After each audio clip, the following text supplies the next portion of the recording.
What is up, guys? It is the Sports Nerd Bradley Walker, and welcome to the Walker Report, part of NGSC Sports. Guys, remember the website. It's ngscsports.com for all your current sports content. We are also part of Snowman Multimedia Network, the Game Winner Sports Network, Mancini Media, and the Sports Alliance of America Incorporated. Welcome in, guys. Happy Thursday. I have to make this announcement. This will be the last Walker Report that I will be doing in this location. Starting next week, I will be in a new location. So next Thursday will be a lot like you saw last Thursday, where I will have to not use a green screen or anything like that, but I am moving this weekend. So this will be the last show in this particular location. And I was thinking about this today, that this is where this show all started. The first show took place down the hallway there in my room. And it popped up on my Facebook memories the other day. So I'm definitely going to miss doing shows here, but I'm looking forward to the future. I'm looking forward to where I'm moving and everything else.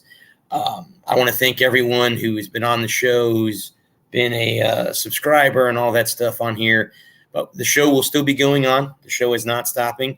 We are continuing to move forward and grind like we've been doing the last 3 or 4 years on here. So I want to thank all the networks and everyone else.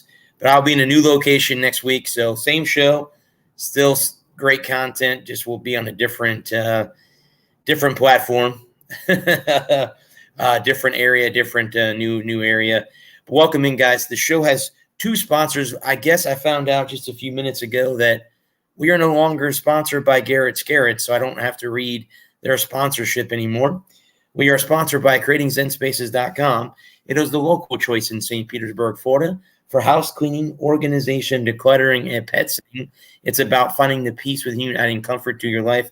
Guys, remember, Zen Spaces begins with you. Be kind to yourself and one another. We are also sponsored by FunWags.com. Born from a near tragedy with one of the FunWags mascots had a reaction from a store brand treat. Feel to succeed with treats made from 3 to 5 ingredients you can pronounce. The FunWags mascots invite you to try FunWags.com because our fur babies deserve the best. Head over to FunWags.com to check out the treats. Guys, my man Ryan is also running a weight loss challenge. You went up to $500 and lose 10 plus pounds in 21 days. The Summer Transformation Challenge. This is what these 2 clients did in my last challenge. Both lost over 10 pounds and won $500 in cash.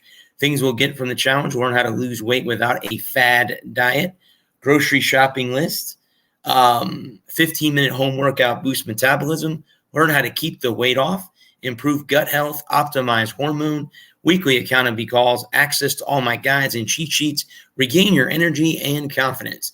Head over there, guys, and talk to my man Ryan. He'll get you set up. We will be joined this evening by Nicole Felce, a future LPGA Tour player. So she'll be joining us here in a few minutes. Gerald, what happened? I guess the sponsor no longer is with the NGSC Sports, to answer your question. So that sponsor has officially left. But let me welcome in my 3 awesome co-hosts. Good evening, gentlemen. Good evening. We no longer have Garrett's Carrots to go through because they are no longer a sponsor on the network. Well, that's something. I just messaged Ralph just a few seconds ago before we went on the air, and I said, "Hey, are we still sponsored?" He said, "No." I said, "Okay, I will no longer be reading their their sponsorship." So, yeah, it sure was, buddy. So yeah. So their network, so they're no longer there. Guys, I talked to Nicole yesterday on the phone. She'll be joining us here in a few minutes to discuss her journey. She's only 18 years old, so she's a young one. Talking about her Epson tour time, and then she's going back. She told me she's going back to Q school. So we can ask her questions about her career, what she likes about golf, and stuff like that. So just to give you a heads up on that. So, but we can talk about other things until she comes on here. Anything new, guys? Lewis, if you still haven't gotten your cards, but as soon as I get moved in this weekend, I'll send you 25. Because I must have wrote the address down incorrectly, so I'll get you 25 sent out. So okay. Yep. Sure. I haven't forgot that yet. So Okay. I know I'm about ready to throw this home sleep study thing in the trash. cool. I'm So, I'm Joe, going real to a quick. home, So you, huh? I was going to ask you what happened to the sponsor that had the car cleaning business never came to fruition, or what happened there? He said he's cutting back on spending for advertising, and he's looking and he's found another way. Okay. All right. And this thing with this home sleep study, 2 more nights and it's over.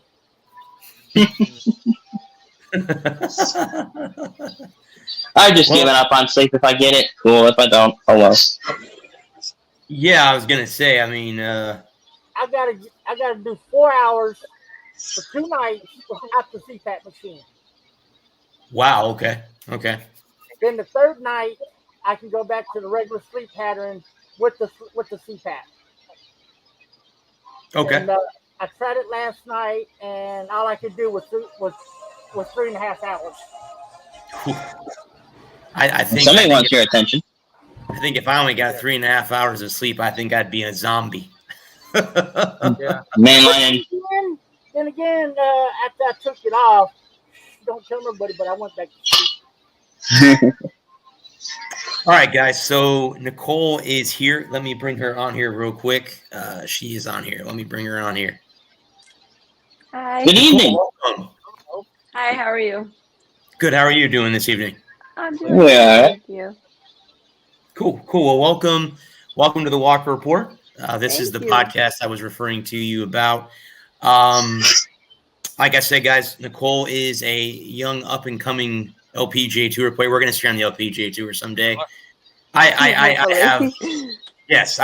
have hopes for her to get to the LPGA Tour. As I told you, Nicole, yesterday, I did get to play with Brittany Lincecum when she was in high school. Now I think Brittany's gotten married and has a baby now, if I'm not mistaken. I haven't really followed her career. And she plays not as often as she used to.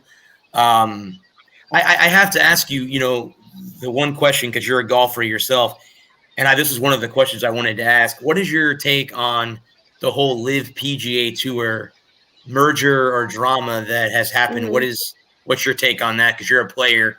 Let us know what you think about that. Yeah, I honestly don't know too much yet about the merger. It's a little confusing, not gonna lie. But the concept of Live Golf is really intriguing to me, and I actually really like it. And I hope that either Greg Norman or someone in the Live Golf management makes one for the women, because I think it'd be huge to get women's golf more of a bigger name. I think it'd be more exciting with a Live Golf sort of feel. So I'm 100%. I love it. I mean, I'm not gonna get too opinionated on the details of it, because I'm not 100% sure of all the info on it, but I do like the concept of how there's teams and they kind of draft players. I think it's cool. I think I like it more as it kind of seems like baseball or football in a sense, where they draft you, they pay you anyway, whether you play or not. I like that concept. So in other words, would you prefer the LPGA over the PGA? I mean the LIV over the LPGA, if that's what. I mean, it would take consideration if that was an actual thing and I was being considered. But yeah, I probably only because I really like the concept and I like that they pay you before they kind of, they treat you well, then they let you play, and then you kind of earn your bonuses from there. I really like the concept, so most likely, depending on the details.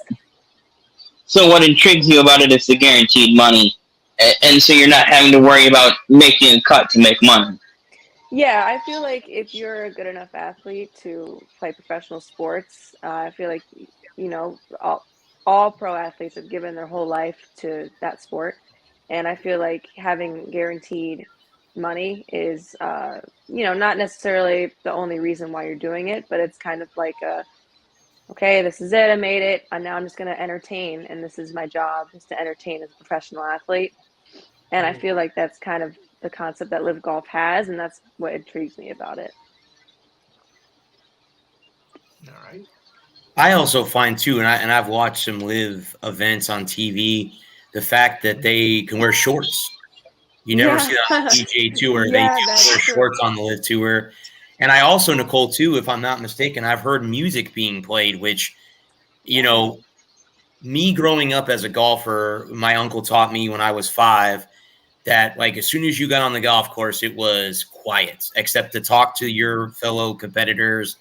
I've played with people who, everything has to be like perfectly in nature, and others don't really care. I mean, as golf has kind of evolved over the last few years, I think now you have cart speakers now where you play music during shots, and people are enjoying it more. It's kind of like, in a way, it's kind of like Top Golf is now on the golf course. I mean, that's what it golfer or rock on. That's true. Lou, it is. I mean, it just depends on who you play with. Like, I have friends who love country music, so for 4 hours you're going to hear country music. Then I have friends who are big heavy metal fans like myself that play heavy metal music the entire time. That'd be interesting. No, to me in the beginning, it took me some time to get used to that, because, again, like I said, I was brought up to be quiet. Yeah. Right. Yeah, I mean, for me, it's like, oh, okay, that's not the way I was brought up to play, but it is what it is. You're teeing off and there's Metallica playing in the background. That's interesting. Well, I think, like, the way you came up and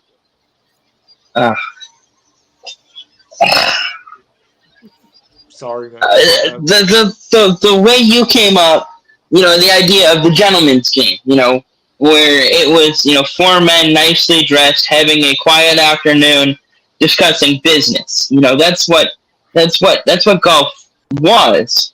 And maybe we'll ask you to not kind of totally take over your interview, but what's it like for playing ladies golf? Have you played with like your brothers or your dad, maybe an uncle, and versus playing with other lady golfers? Yeah, actually, I play with the West Florida Golf Tour. That's mainly a men's tour. And they're professionals, so, it's kind of like playing, it's a minor league tour. So it's kind of like playing on a miniature version of the real tour. Personally, I didn't really notice too much of a difference between playing with competitive women and competitive men. It's not really, from what I've seen, a huge difference. I mean, I've played a lot of tournaments. I started out really young, so really half of my career I wasn't really even focused on that as much as I really sort of notice it now. But yeah, I mean, everyone I've played with has been super professional, and men and women, and they're all great players. And I grew up playing in older fields a lot. So if I was like 10, 11, 12, they were like my age. So I really got to learn a lot from them. And even now when I play on West Florida Tour, they're usually always older than me. So, yeah, I mean, I see golf as, like you said, more of a gentleman's sport. It's really old-fashioned, but it's starting to get more modern as time goes on. So, like, Live Golf being introduced is part of that. So I guess we'll see what happens as that continues. Well, I think Lou made a great point about Top Golf and or maybe it's Brad. Forgive me if I'm wrong, but the idea of having fun out on the golf course. Because for me, as an amateur, as somebody who just wants to play 9 and go home, I find golf to be incredibly frustrating because like, I get out there, I play 9 holes, maybe a dozen shots, a half a dozen shots per hole, and I have 40 or 50 shots, and 2 of them are halfway decent all day. And so to have fun and play music and loosen up, it's more intriguing to me than the more stodgy, stuffy, old man way that I grew up with. Yeah, no, I totally see your point. And that's why it's good that places like Topgolf and PopStroke are popping up. It's getting people more interested in golf, and it's more of a relaxed sort of vibe of golf, which I like. I was actually at Top Golf last week, so I do. Yeah, I enjoy that version, that side of golf. I think it's great. I think it's great for the game. It gets people involved, especially kids, and we need to make sure we have the younger generation staying with it. So yeah, 100%. Okay. Let me ask you a follow-up question about kind of uh, growing up with the game and having played the. You said you started out young. Um, did you find that it was more expensive to get into than maybe like softball or basketball or something that you could have, or did you have a high school team you played on or? Yeah, so actually I honestly didn't entertain any other sports. I started golf pretty much as soon as I can walk, and my first tournament was on my 6th birthday. So yeah, I mean golf is very expensive. I'm really starting to feel that now as a professional as I'm trying to play a lot more and travel.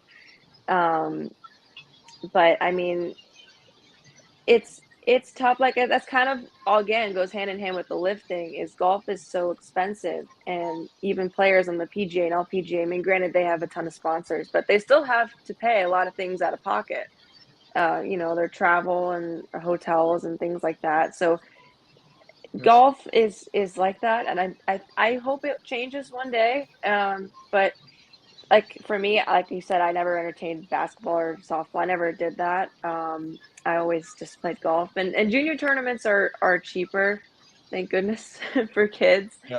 But as you grow up in the game, it gets more expensive. Like some entry fees now are $1,000 just to get in, Oof. and it's like, Uh, ouch. So that's why sponsors help. Yeah, don't we know that, boys? Yeah. Yes. Now, what do you like about playing the game, and what's so interesting about hitting a little white ball into the ground? That's a good question, actually. Um, well, for me, I've been playing golf 13 years, and it's just I've fell in love with it at a really young age, and I really enjoy it. It's just everything about it is just something that I truly enjoy doing, and I actually I'll get kind of back on track, but actually I'm working on getting certified as a teacher, as a professional teacher through the LPGA. So that's something that I really enjoy doing is teaching, especially kids. But for me, I feel like it was kind of God's way of showing me a path where I can kind of display His okay. word in a sense, as if I get a platform big enough to do that. And I feel like he gave me a really great gift to play golf every day and make that my job. I just find it really fun. And like I said, I've been doing it so long that you fall in love with it. And it's like when I was a kid, if I did something kind of bad, my parents would threaten to take away my golf clubs instead of my phone. So you can see how that much, like, you just fall in love with it. And it's truly a passion of mine. And I don't know what I would do without it. So. Yeah, Mm, I think it's the same thing for all athletes who fall in love with sports. Yeah. The 2 a days don't suck as much when you really enjoy doing what you're doing. Mhm. Oh, for sure. Yeah, absolutely. yeah. We'll pivot into. You said you brought up teaching. What do you enjoy about teaching the game? Yeah, I just got into teaching last fall, and yeah, I give lessons now where I work. I work out at Cheval. I'm one of the assistants over there, and I love it because I kind of grew up around it because my dad is a baseball teacher, baseball coach, and he has his own baseball camps in the summer. So I kind of grew up seeing that. I'm like, oh, I kind of want to do that. So I got into just one-on-one lessons right now, and I really enjoy the kids part of it. And seeing kids get into golf is fun, and I just love helping and teaching people about the game that I'm really passionate about, and it kind of goes hand in hand with me as a player because I'm teaching these things and it kind of reiterates in my own mind about what I have to do. And especially because it's usually, simple, basic things about the golf swing that are super important, even if you're at professional level or you're just a beginner. So for me, it helps me, and I also get to see people enjoy the game and fall in love with the game that I love. So it's just kind of a full circle moment, which is really cool. I worked at a golf course for almost 11 years, and I wasn't a teacher, but I worked there, and that's what they wanted me to do. After a while, they wanted me to be in the pro shop and stuff like that. But yeah, I didn't do it that way and ended up in retail for a couple of years, and now I'm working for a bank. So I guess that was the way Yeah, they got to do it.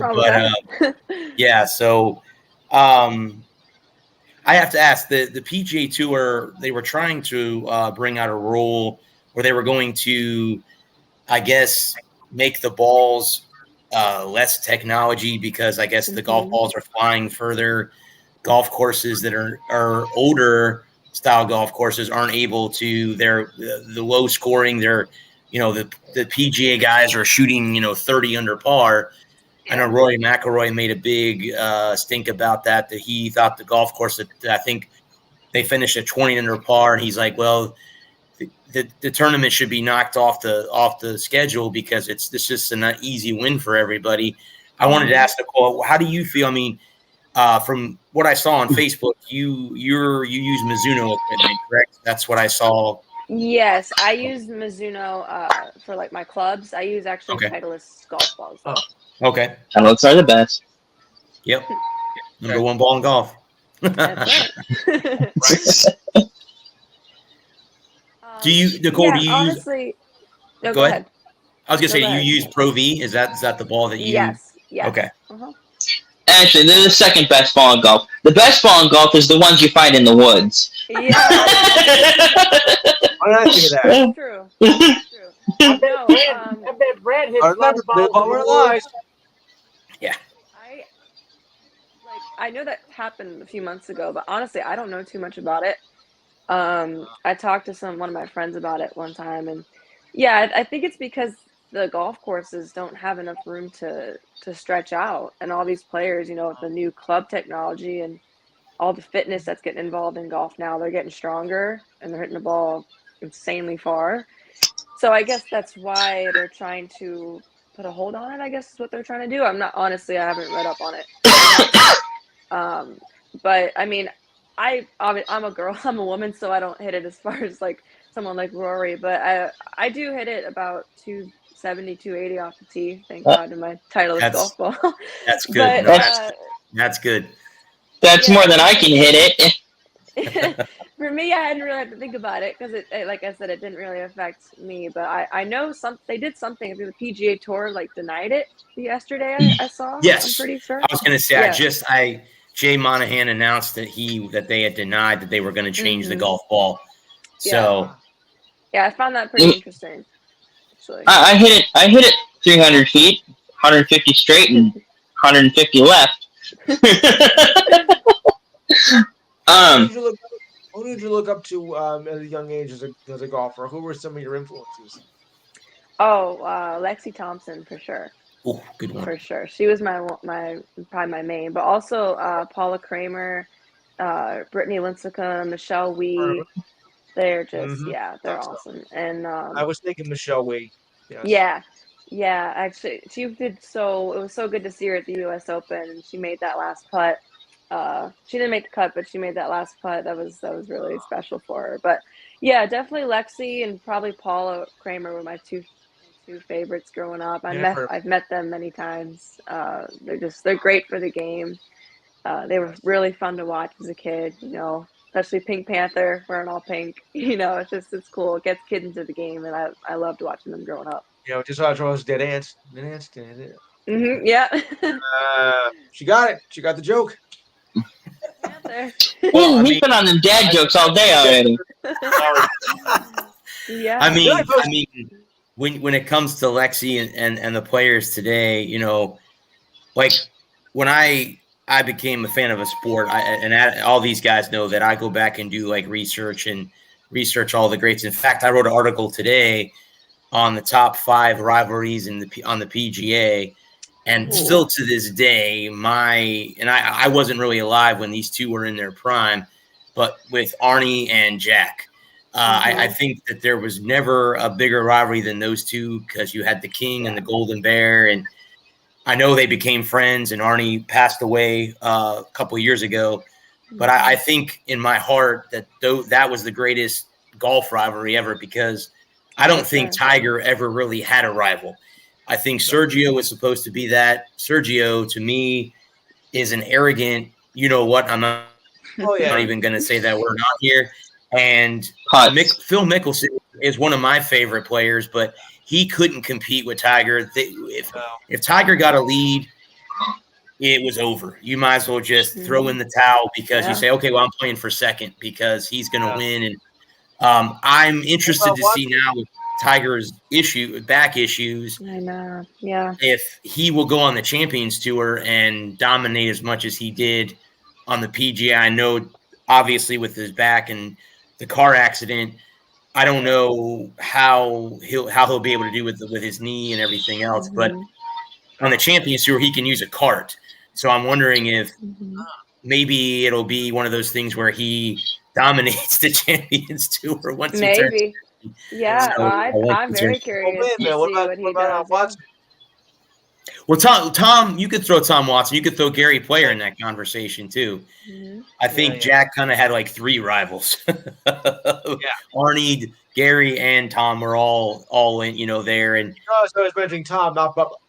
So I want to make it clear. One of the ones we wrote about was Koepka and DeChambeau. I know we love talking about those two. Oh yeah, that was a good one. Good. Well, and they're on the Live Tour together, so it's curious. I'm curious if when the merger happens and they come back on the PGA, is the whole rivalry going to start back up again? Because they're not on the same team on the Live Tour. So I'm curious how that'll all work out when they come back together. We'll see. Well, I did hear reports they were trying. Brooksy was trying to make the Shimmo a 5-iron, and that really hurt. They buried the hatchet, left the handle sticking out. Yeah, I know they don't like each other. I know that they do.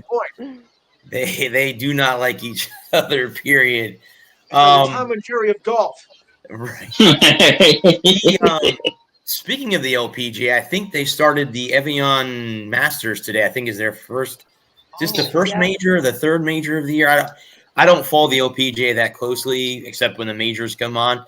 And I know they're playing the U.S. Open on Pebble Beach, which that's on my bucket list as far as golf courses to play Pebble. Well, Nicole, my dream 18 is Augusta, which I know I'll never get to play, but that's my dream 18 to play at Augusta National. Yeah, me too. I'd love to play Augusta. Yeah, that's something I died to do. Pebble, Pinehurst are definitely up there. Bethpage in New York, where they played the U.S. Open in the mid-2000s. I want to play that golf course. So those are the 3 that are definitely on the bucket list as far as me being a player. You were talking about being a teacher. I used to play 2 or 3 days a week and practice when I was working at the golf course because, like you just said, it was free. So you take advantage of it, and then when you have to pay for it, I'm lucky if I play twice a year. I actually have a lesson next Saturday, and I don't know how it's going to go.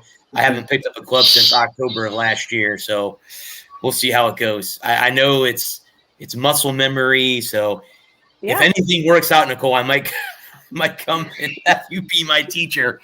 I'd love to. At Cheval. Yeah, I'd love to. Yeah, the lesson's free, so I'm gonna go and see what they tell me. What can be improved? I've lost distance, but I think that's just, again, it's muscle memory, not getting it in the right spot, coming back down, and I guess I have to practice because, again, like you said, golf is one of those sports that you have to consistently practice, right, to get better in the sport. And again, I was, like I said, I was a 4 handicap at one time in my life, and I'm lucky if I'm a 15 or a 20 now. So I was I'm a TaylorMade guy. I swear by TaylorMade. And I do play Titleist. That's my ball. I like the Callaway Tervis ball too. The one that looks like a soccer ball. I play with those too.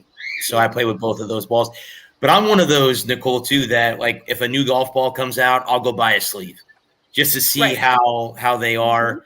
Even though I don't play that often anymore, I still go do that. I'll play this round and this ball's out. So that pro shop has it. Okay, let me get a sleeve and I like the Pro V over the Pro V1X. I can't get the X to spin for me. So that's why I like the Pro V over the X. That's just my opinion on the ball. I agree. It took me a while to figure out which golf ball I like the best. I used Callaway for a while. Okay. And then I kind of bounced around a little bit, and I've landed on Titleist, and I noticed I got like 15 extra yards, 20 extra yards, and I was like, yeah, it's kind of a no-brainer. Yep. And then I reached out to them last year, and I was able to sign a contract with them, which is cool. And golf balls, it's really based on like swing speed and things like that. So it's partially preference and partially where your game is as a golfer. But yeah, it's always good to experiment with different equipments. It's nothing wrong with that. Well, speaking of that, you just said you're Nicole, you're trying to gain sponsors. So do you call them or do they contact you on how do you guys set that up? If you don't mind me asking that question. Yeah, no. Well, I had my first two sponsors in the fall of last year. I got Mizuno and Titleist. I reached out to them. I reached out to Mizuno and Titleist, and it was great. It was a dream come true. I still don't really think it's real when I get boxes at my front door. And then I eventually signed with Adidas, which was huge for me because I needed a clothing sponsor, and I love Adidas. And I actually work for them as well part-time as a sales rep. So I do that as well. So yeah, I mean, I reached out. I had a couple companies reach out to me as well. I'm also with Rosemart Putting Grips, which is a local brand. It's in Clearwater. Love them. They're awesome. There's nothing else like them on the market. So, and I've been using them for years. So to finally sign with them was really cool. But yeah, it kind of went two ways. I reached out, and some people reached out to me. So. And working at Cheval helped as well. That's how I got my Adidas sponsorship. I love their shoes. Adidas, I think, makes the best golf shoe. Obviously, other than FootJoy. I mean, FootJoy's, they're like the king, but Adidas is like, close by. That's great. I still to this day, I got to play. I first started talking to you. I told you I got to play at TPC at Tampa Bay. I played in a Champions Tour Pro-Am, and I had never been treated like that on a golf course. Like, I pull up, the guy takes my golf bag, and it disappears. I mean, it was gone. And I'm like, okay. And the next thing I know, I'm being escorted into this huge, building, and there's this very, very nice older lady there, and she's like, she introduced herself. I introduced myself, and she goes, okay, well, we're going to walk around this table, and all this stuff is free. So we started at, golf ball. She goes, what do you like, Pro V or Pro V1? I said, Pro V. Okay. She grabs a sleeve, puts it in this bag. She goes, okay, what size shirt do you wear? I'm like, I wear a XX. I like my golf shirts a little more roomier so they don't stick to me. Okay. So she marks that down. We go over to get golf shoes, and she goes, what size shoe do you wear? I'm like, I wear a 10. Okay. Well, are you sure? Because some golf shoes are tighter or, and stuff. No, I wear a 10. She goes, okay. So they give me the shoes that I still have to this day. They hand me the shoes, and on the inside of the flap, there was a free pair of flip flops. I still own the flip flops today. They're still in great shape. Wow. And then after I get done with this, they go, oh, you'll get this stuff after you're done. I'm like, oh, okay. And I go out, and my bag is sitting on a golf cart. And then they're like, well, you're not done yet. You get to walk over there. And this was sponsored by Outback. It was the Outback Pro-Am. So we go into this tent, and they're cooking steak and ribs. And it's like, oh, eat all you want. It's free. I'm like, oh, okay, like okay, Yeah, I'll take 2 plates. yeah. Yeah. I mean, Yeah. beer. They were That's cool. serving beer, and I don't drink that often, but they, it was really a fun, and my dad and my adopted brother were both there. They walked around and watched me play, and the thing that I like about the pro, I wore pants, polo shirt, stuff like that, and he made a comment to me. He's like, "That's the way you should be dressed for this." Again, this is not the live way of looking at things.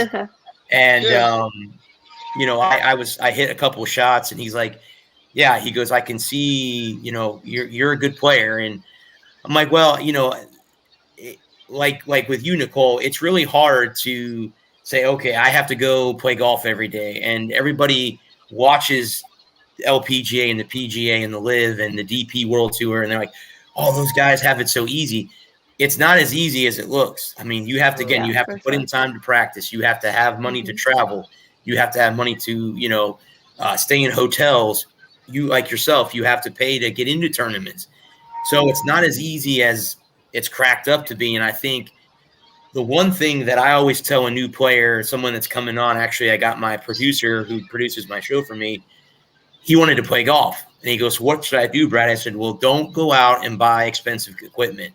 Because when I was brought up, I had hand-me-downs. My first set of clubs were hand-me-down, were actually my uncle's son's clubs. He gave them to me to use. I said, don't go out and spend a lot of money on equipment, because if you go out and play and you don't like the game, now you've wasted your money. Now you pay. Well, I think the average set of irons now runs anywhere from $1,000 to $1,200. I think is the average now. Oh yeah, they're really expensive. When I bought expensive. My first set, I think I ever bought was $800. That was the first set, and that was kind of like middle of the pack irons, not the top of the line ones that the tour players get to use. But that's what I always tell people in the game. Go on Amazon. You can get a decent set for $200, and if you decide to play the game as the years go on, as you get better, then you can upgrade your equipment and go get a set of clubs, go get new wedges, get a new driver or a new putter. Which that's the one thing that a lot of people don't understand is people will go out and spend thousands of dollars on a driver, but at the end of the day, your putter is the most important golf club in your golf bag. And a lot of people don't get that, because that's the club, unless you chip it in or you hit it in the hole off the fairway, the putter is in your hand 90% of the time. So I'll have to try those grips. I mean, I just regrip both my putters, so it'll be a while. Yeah, they're amazing. I'll have to note that down next time I have to get a regrip. I'll have to try for me, it was because I love super tacky grips in general, but especially putter grips. And so they're really tacky, and they also have like these little beads, if you want to call them, on them. It's like a texture, and I love it because I'm a really big feel player. So to have that on my putter grip, it's tacky. It's one of the bigger ones. It's like a Super Stroke one, and it has that texture on it. I love it. And they come in a bunch of different like colors and styles. So yeah, they're really cool. And Lydia Ko is one of the big names that uses them on tour. But yeah, I mean, golf. This is probably gonna sound biased, but I think golf is one of the hardest sports. Only because there is so many things you have to practice just to be decent at it.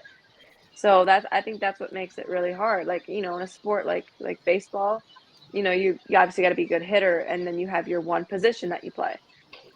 And obviously it takes a lot of practice, and it's insane. But for golf, it's like you have to be good off the tee, good with your woods, your long irons, short irons, wedges, different types of wedge shots, chipping, different types of chipping, bunker shots, flop shots, putt. I mean, there's so many things you have to work on just to be, a decent golfer. And I think that's what makes it one of the hardest sports.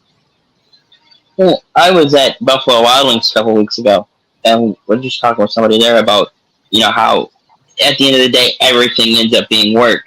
And there was this poor kid, he was 56, 7 shots off the lead, at 2 under. 2 under, 7 shots off the lead, tied for 56. And I'm like, that's when golf is work. You know, you're having probably one of your best rounds, and you're not even anywhere near. You're not even in the top 50, let alone the top 20 or 10. You know, and that's when a day on the golf course is just another day. You know, it's just any day at the office. You know, and like you were saying, you know, it looks like fun, but you know, and we don't think about like the guys like Tiger or Phil or you know Jack or Palmer. You know, those guys who are so good at the game. You know, they look like they're having fun and they win tournaments and you know they make golf look easy, but they have such an innate gift and innate talent, and then on top of that, you know, they put the work in. Right. You know, so I have a 2-part question. The first part is what handed are you? You left or right? I'm right-handed.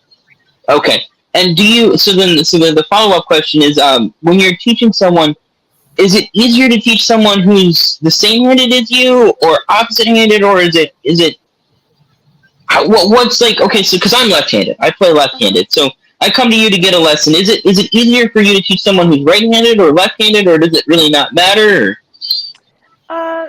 For me, I don't really see a challenge with, you know, teaching someone that's opposite. I think it's actually, if I think about it, it's kind of like mirroring a little bit, so it can be somewhat easier.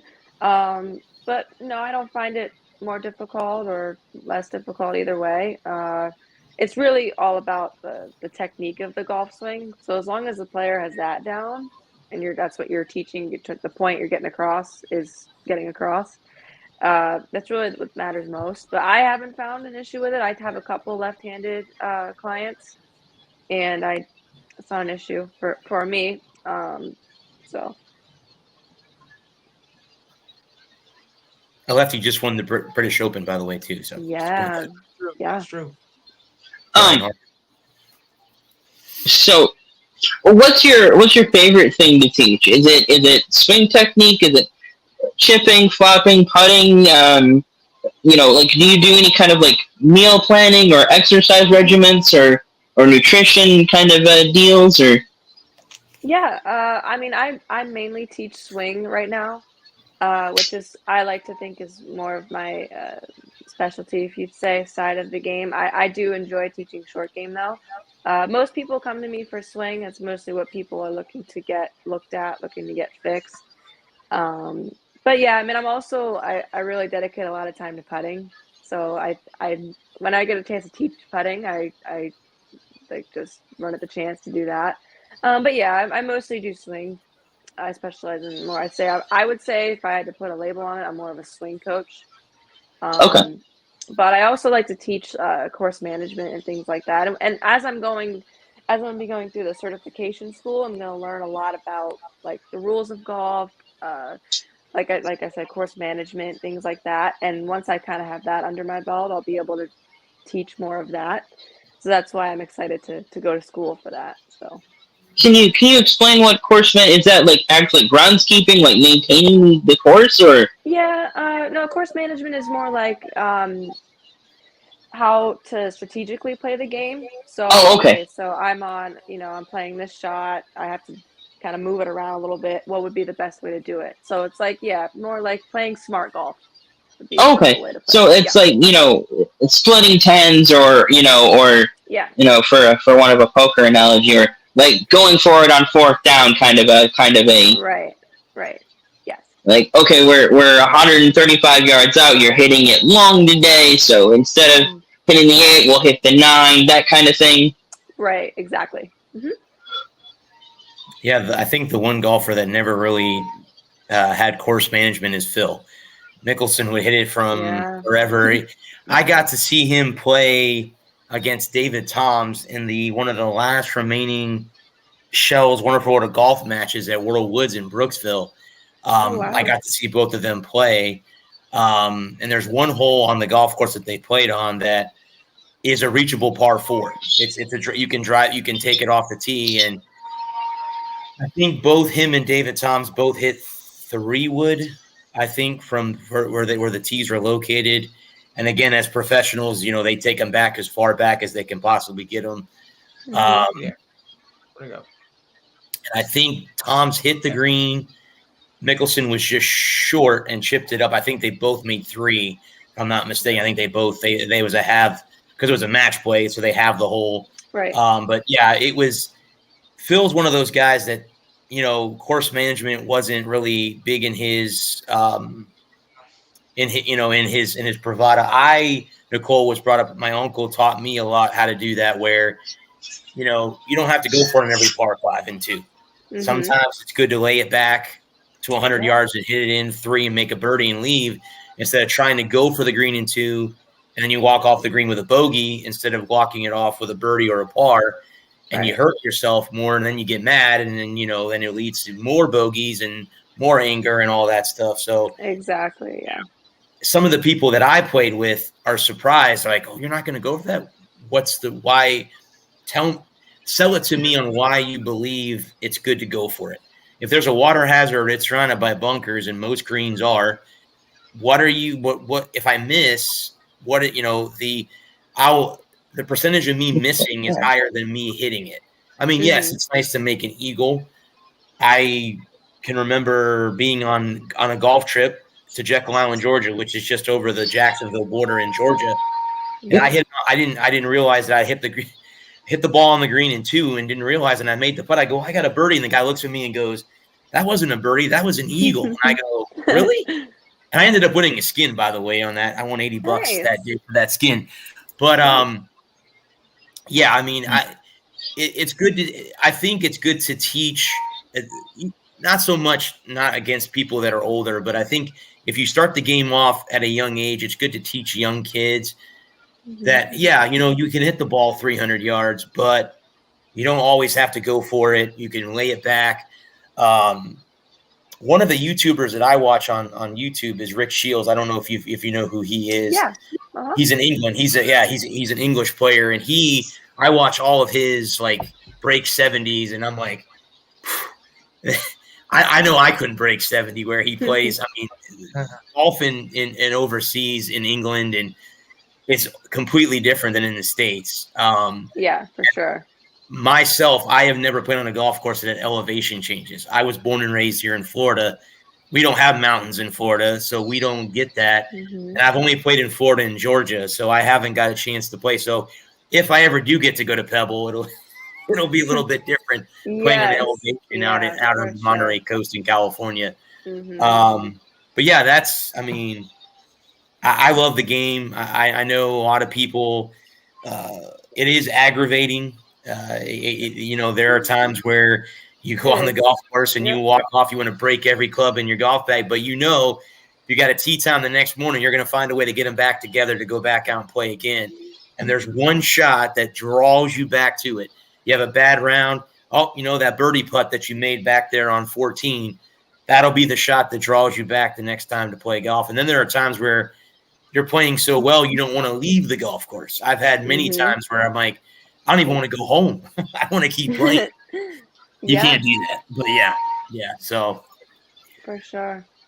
Yeah, that's the way golf is. And I actually had a tournament recently where I started out super rough. I was just not playing ball, and I was like, man, it's hard. It's hard playing bad golf. It's not fun. Yeah. But it was a pro tournament and I had a chance to make money. So I was like, well, I might not be able to win it now, but maybe I could turn it around and get a top 20, get a top 10. And I did. I ended up finishing 9th, and I had a strong finish. So it was good. And it takes a lot mentally, golf is really hard in the mental state. So it takes time and it takes experience to learn how to overcome it, for sure. Now, Nicole, in your tournaments, do you carry your own bag or do you guys have caddies? So it varies. Like the West Florida Tour, they give us carts. So I'll just put my bag on a cart. Most of the time, most mini tours will give you carts. And if I have a caddy with me, he'll be in the cart with me. And if it's like a no cart tournament, I'll either have someone carry my bag or I'll use a push cart. Either way, I don't usually ever. I don't think I've ever carried my own bag. It's really heavy, so I don't really play on doing that. But Most tournaments are with golf carts now, which is nice. It speeds up the rounds, and you're able to put your clubs on it, and it's good. I mean, I played high school golf, like I said, against Brittany. We had to carry our own bag. We didn't have a caddy. So you would take a lot out of your golf bag. Like normally you would carry a lot of things. But when you had to carry the golf bag, you're like, yep, can't have that today. Nope, that's coming out. Yeah. Because by the time you get to the third or fourth hole, your shoulders are so sore from carrying that thing. And it's like, okay, now it's going to affect my golf swing because now my shoulders and my arms hurt. So I was just curious if you had a caddy. And also, too, tell us how important the player-caddy relationship is. I know I've watched documentaries. Again, I've never played in a tour event or anything like that, but I'm curious as a player, how important is it to have the right, guy or girl on the carrying your bag for you? How important is that to you guys as a player? Oh, it's extremely important, and I don't think it's talked about enough. But yeah, it's very important. And for me, I've had my dad on the bag for most of my career, and obviously it's my dad, so he gets me. He knows my golf swing better than anybody else. So, and he knows me better than anybody else. So it's nice to have someone like that on the bag. But in times where he can't be there, I either don't have a caddy, I'll caddy for myself, or my golf coach has caddied for me before. So yeah, it's really important to have someone that knows you really well, and not only knows your golf game, but knows your personality. So like, if I'm having like a rough hole or something, a rough couple stretch of holes, my dad especially knows not really to talk to me about it. He'll just kind of let me go. And even so, if I'm having like a really good stretch or I'm just kind of on a roll, he'll just let me go. So it's good to have a caddy that knows when to get out of the player's way and just let them play. It's good to have like you said, a good dynamic. That's really important. It's good to have someone that obviously has knowledge of the game and like you said before, kind of has good course management and knows your thought process for the course management aspect. So like you said, on a par 5 for me, usually I won't even hit driver on a hole if I'm not planning on going for it. So it's good to have a caddy that will know that and support that decision. So definitely having a good caddy is a huge part of having a good score out there for sure. Well, I was going to say, I watched the final round of the Open Championship, and Brian Harman, won.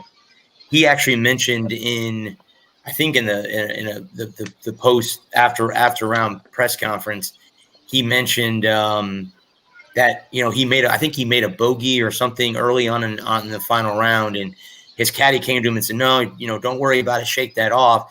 And he mentioned how like it changed his mindset, and from that point on, he really never made a mistake. I mean, I know he hit the ball in the bunker on 18, but he got up and down, so it didn't really bug him that much. I think he only hit like 2 bunkers, which if you guys don't know courses in England or overseas, and they're littered with bunkers. I mean, St. Andrews is littered with bunkers. So if you go around without only 4 rounds of golf and you only hit the bunkers twice, that's a win in many ways. Win. Yeah, that's really impressive. So that's what they said, that he only hit 2 bunkers his entire 4 rounds that he played. But going back to the caddy thing, again, I said I've watched documentaries, and there's been so many good ones over the years. Like Steve Williams with Tiger, and Fluff was Tiger's first caddy, and Fanny, who was with Nick Faldo. She's a famous one. There's been so many good ones through the years. And Jim Mackay, who was Phil Mickelson's caddy, who's now with Justin Thomas. I mean, there's been a bunch of them through the years that are great. And like you said, Nicole, you got to have the same mindset. So if you want to go for it, your caddy goes, okay, you know what? Here, take the club. You go for that. If you don't, if you say, well, no, I don't think you should go for that. I think in a way the player obviously overrides it, because at the end of the day, if I'm your caddy and you're going to win tournaments, the money's you're paying me to be your caddy. So you need to okay, cool. I'll back away. And, but you're right. I think your caddy has to have the same kind of mindset as you. Okay, so you want to go for an apart. Okay, cool. So where do you want to go on your drive? Set it up to where you're comfortable to go for it in 2. And, you know, sometimes in some circumstances, you need that eagle to get up the leaderboard, or you need that eagle to get your confidence back. Sometimes making a great shot like that, you know, it gets your confidence up and you're like, okay, now I've made that one. So now I can go back and, you know, make more birdies or pars, and I can make my way up the leaderboard. But yeah, I think I wanted to ask you about the caddy dynamic, because I know how important it is to players on both tours, you know, on the tours around the world. And I don't think the DP World Tour has caddies. I think they're like the mini tours. They have their own, they have a cart, they drive around just like you guys do. And you know what? I honestly don't mind that. I know that the PGA Tour has been against letting players use carts for years. Yeah. I don't have an issue with it. I don't see how it gives you an advantage than you're walking. Yeah. You're not walking. I think if everybody has one, what's the difference? That's my thought exactly. If everyone's using them, then no one has a disadvantage. Yeah. Exactly. I think when they first, you know, when carts first came out, you know, I could see an argument being made for, you know, it would be a privilege of, you know, the richest golfers. You know, like somebody like the kid that was 56, you know, 2 under, you know, he wouldn't be able to afford a car. So I think, you know, where you couldn't afford a $4,000 golf cart. But if the course already has golf carts for when they're not having a tournament, then I think, like you said, I think it's not giving anyone an unfair advantage. No, not at all. And back to kind of the caddy thing too, is like it's important to have a caddy that supports you in decisions and kind of same mindset. But it's also important that the caddy is comfortable enough to tell you when you're wrong. I think that's also an important thing. Correct. Like and I like having a caddy, especially because like when I caddy on my own, it gets tough sometimes, because having a caddy is great because you have a set of eyes on the shot, on the hole, on everything, and it's somebody to bounce ideas off of. Right, and it's super important, and that's kind of what I'm like getting at is like, you have a shot. Okay, maybe I should hit a 7 iron, and the caddy goes, well, maybe you should hit an 8, and okay, why? And they give you a reason. And it's like, it's good to have that other person there, another set of eyes, another opinion. And so that goes in hand in hand with the dynamic, is to have someone comfortable enough to be like, no, this is what you should do. This is what I think you should do. What do you think? And that's why it's important to build a good relationship with your caddy before you have them out there, especially for a tournament that has a lot of money on the line as well. Well, that's kind of leads into my question. It's kind of a goofy question, and feel free not to answer. But when you're out there and you're solo caddying, or you're solo playing, do you like talk to yourself like, "Hey, I think we should hit an 8. Maybe we should go with it." Yeah. because I that's what, when I'm playing by myself, that's what I do. I'm like, I think we should hit an 8 here. Right. And maybe the 9. You know what? We don't know what we're doing. We're just going to pick a club and hit. No, for sure. I'm a very verbal player. It's kind of like Jordan Spieth. I'm always talking to the ball. I'm always talking to myself. I mean, especially when I'm alone out there, I'm like, maybe I should. It's just like, you don't even understand what I'm saying if you're not me. It's just like my thoughts just everywhere. Yeah. But yeah, I'm always talking to the golf ball all the time. Talking to the club, talking to the cart. Yeah. When I'm solo, I'm just like, they got this over here. I'm 135. It's all the time, all the time. and no one's ever hit a bad shot. It's bad clubs. There you go. That's true. No, it's always the club. It's always the club's fault. It's never absolutely. It's always the club's fault. Yeah, absolutely. I mean, go ahead, bud. I was gonna say my favorite golf joke is, what club do you use in the rain? A 1 iron, because not even God can hit a 1 iron. Yeah, there you go. That's a good one.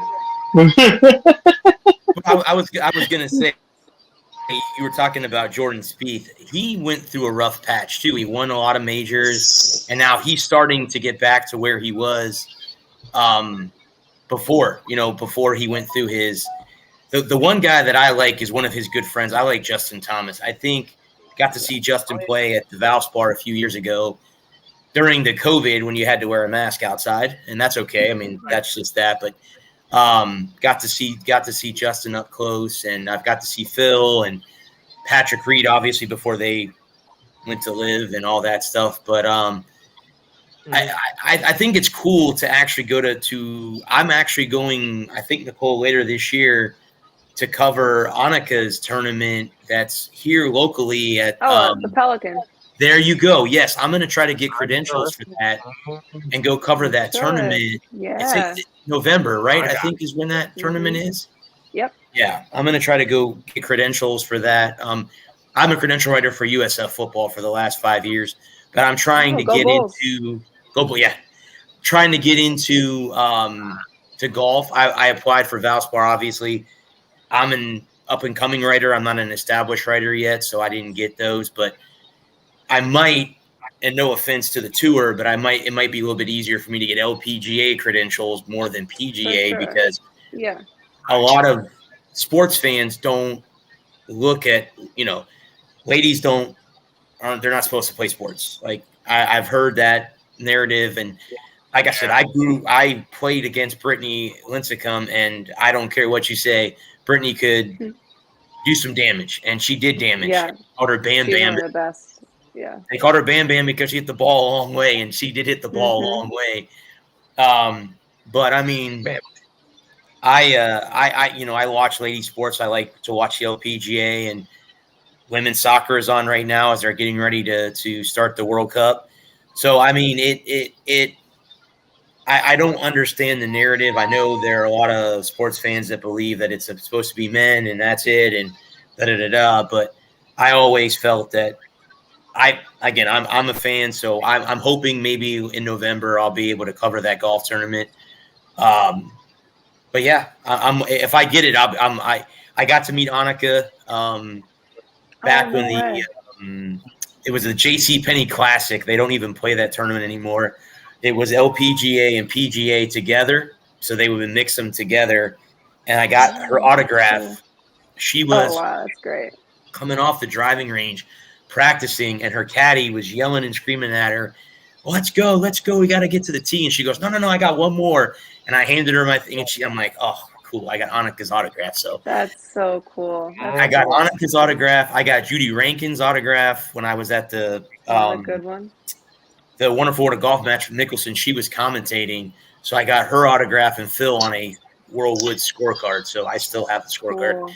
But I was unable to get David Toms. I wish I had gotten his autograph too to kind of complete the trifecta. But growing up, like I said, when it comes to golf broadcasting, Jim Nantz I know is getting ready to retire. Ken Venturi was the best. Ken Venturi was one of the best in the booth. And he passed away too, and one of the ones. But I mean, the up and coming, it's different. Like as a sports nerd, as you can see, that's what as I title myself.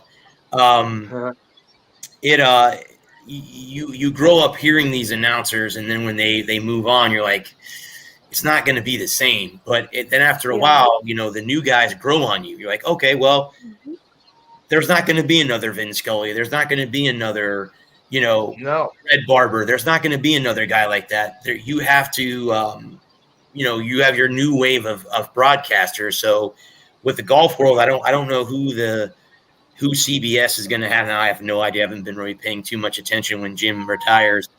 But golf is golf. I mean, again, if you're not a fan of the game, golf is hard to watch on TV. It really is. It's very boring to watch on TV if you're not a fan of the game. If you don't play it, you're not a fan of it. It's really, and then if you don't know the rules, then it's like calculus. You're like, what in the world are they talking about? And that's 100% true. Yeah. Even I'll go ahead, bud. I was just gonna say, I'm sorry, I didn't mean to cut you off. This is my pet here. I would say, even as a fan of the game, I find golf on TV incredibly tedious to watch on my own. Like, if I'm at the cigar bar or I'm at the Buffalo Wild Wings or something like that, then golf on TV can be fun because then you have somebody to talk to. But to sit there and try and watch 4 hours of golf on my own, I just can't do it. No.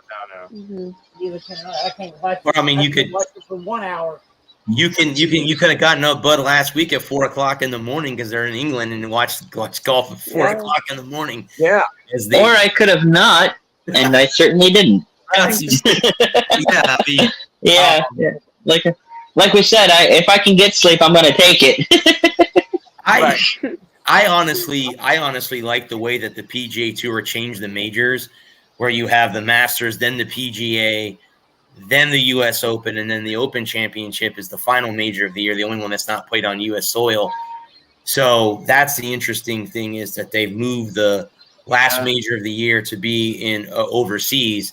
And I know all the golf courses that they play, I think there's like 7 or 8 that they play in a rotation.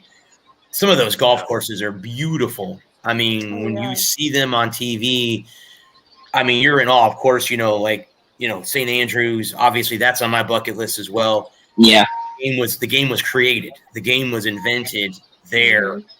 And, I don't know if you know the whole thing of why there's 18 holes in golf. Did everyone ever tell you why there's 18 holes? Not why there's 18 holes, no. I don't know that. There's 18 shots in a bottle of whiskey, and when the bottle's empty, the round is done. And that's what in Scotland, that's what they say. That's what they say in Scotland. Makes sense. They invented the game, so I'm gonna go with that. Yeah, I mean, I guess if you're I'm assuming by the time you get to 8 or 9 shots, you're gonna be basically done anyway. I don't know how you play the last 9 holes. If you're, I mean, unless you could take liquor. Some people out there can take their liquor very well. I mean, I've 9 shots of whiskey. That's what is it? A tall order. Is it like a shot a hole? Like they take a shot? Yeah, Nicole. Yeah, it would be a shot a hole. Correct. That's the old. But the legend. The legend goes that there's 18 shots of whiskey in a bottle of whiskey, and so you play 18 holes, or you play until the bottle's empty, and that would be 18 holes. Correct. Makes sense. Yep. Okay. Yeah, that's. I'm not 21 yet, so. That for legal reasons, she does not know how many shots of whiskey are in a bottle. You're certainly not 18, Lou. You're certainly not 18. What movie was? I forget what movie that was. That line was in the movie, and I forget what movie. I think it was about Bobby Jones, like The Stroke of Genius or something. And one of the guys in the movie said that from Scotland. He goes, "There's 18 shots in a bottle of whiskey, and when the bottle is empty, the round is over." And it's like, that's why there's 18 holes, because you take a shot a hole, and then by the time you get to that 18 shot, you're past that anyway. So there's got to be some logic to that. Nicole, I mean, do you have a favorite player currently on the LPGA and the PGA or on LIV? Mm-hmm. Is there anyone that you follow closely on any of those tours? Yeah, so my big one on the PGA Tour is Aaron Wise. Okay. And unfortunately, he's not really playing too much right now. But also, I love Jordan Spieth as well, and JT and all those guys. But I still am a huge fan of Lexi. I love watching her. I'm also big on the Korda sisters. I love them, especially Nelly. She's one of my favorites. So, yeah, I usually just follow like most of my favorites. Like I said, Aaron is one of the big ones that I follow, and Lexi. And I still enjoy watching golf always. I'm all around it all the time. So any chance to get to watch it, and it's always great. Especially, like I said, women's golf. That's where I'd like to be one day on the LPGA. So watching that is definitely a motivator for me. Okay. Anybody else? Nicole, do you need to go or? No. Okay. That's really my main favorites are on like PGA. Like I said, Aaron Wise, Jordan Spieth, Justin Thomas. I loved watching DJ. I don't really get to watch him too much anymore because he's on LIV. But Lexi, Nelly, Jessica, Korda, Anderson. Those are like probably my top faves for sure. It seems like to me, and I think it's kind of coming around now, but the LPGA seemed to be kind of dominated by the women from Korea and Japan. I think it's kind of gotten back. I think if you throw Brooke Henderson, who's Canadian, into that realm too, and the Corda sisters, yeah, they're up there too. And I think Lexi has one of the best golf swings I think I've ever seen. So smooth, and it's different because when she finishes, it looks like she comes down and it looks like she's pulling back up. Her finish is different than from a lot of the standard golf swings that we see, and I'm sure you have one, Nicole, yourself. But we all have twerks in our swing that are different. I mean, look at Jim Furyk. I mean, that was one of the weirdest golf. I got to see him play in person. I can't, as David Faraday said, it's like having an octopus fall out of a tree. I don't know if we're ever going to be able to see that. Explain to me what an octopus falling out of a tree looks like, number one. But for that golf swing, when he takes it up and twirls it at the top and then comes back down to square, I guess the whole story behind that is he told his dad, like, was his coach too, and he was fooling around on the driving range, and he said, "I'm going to keep this swing." His dad's like, "You know what? You can use it on the driving range, but when we get to the golf course, you're going to change it." And Jim never changed it, and I think he's one of the few players that shot 59, which I think is the low.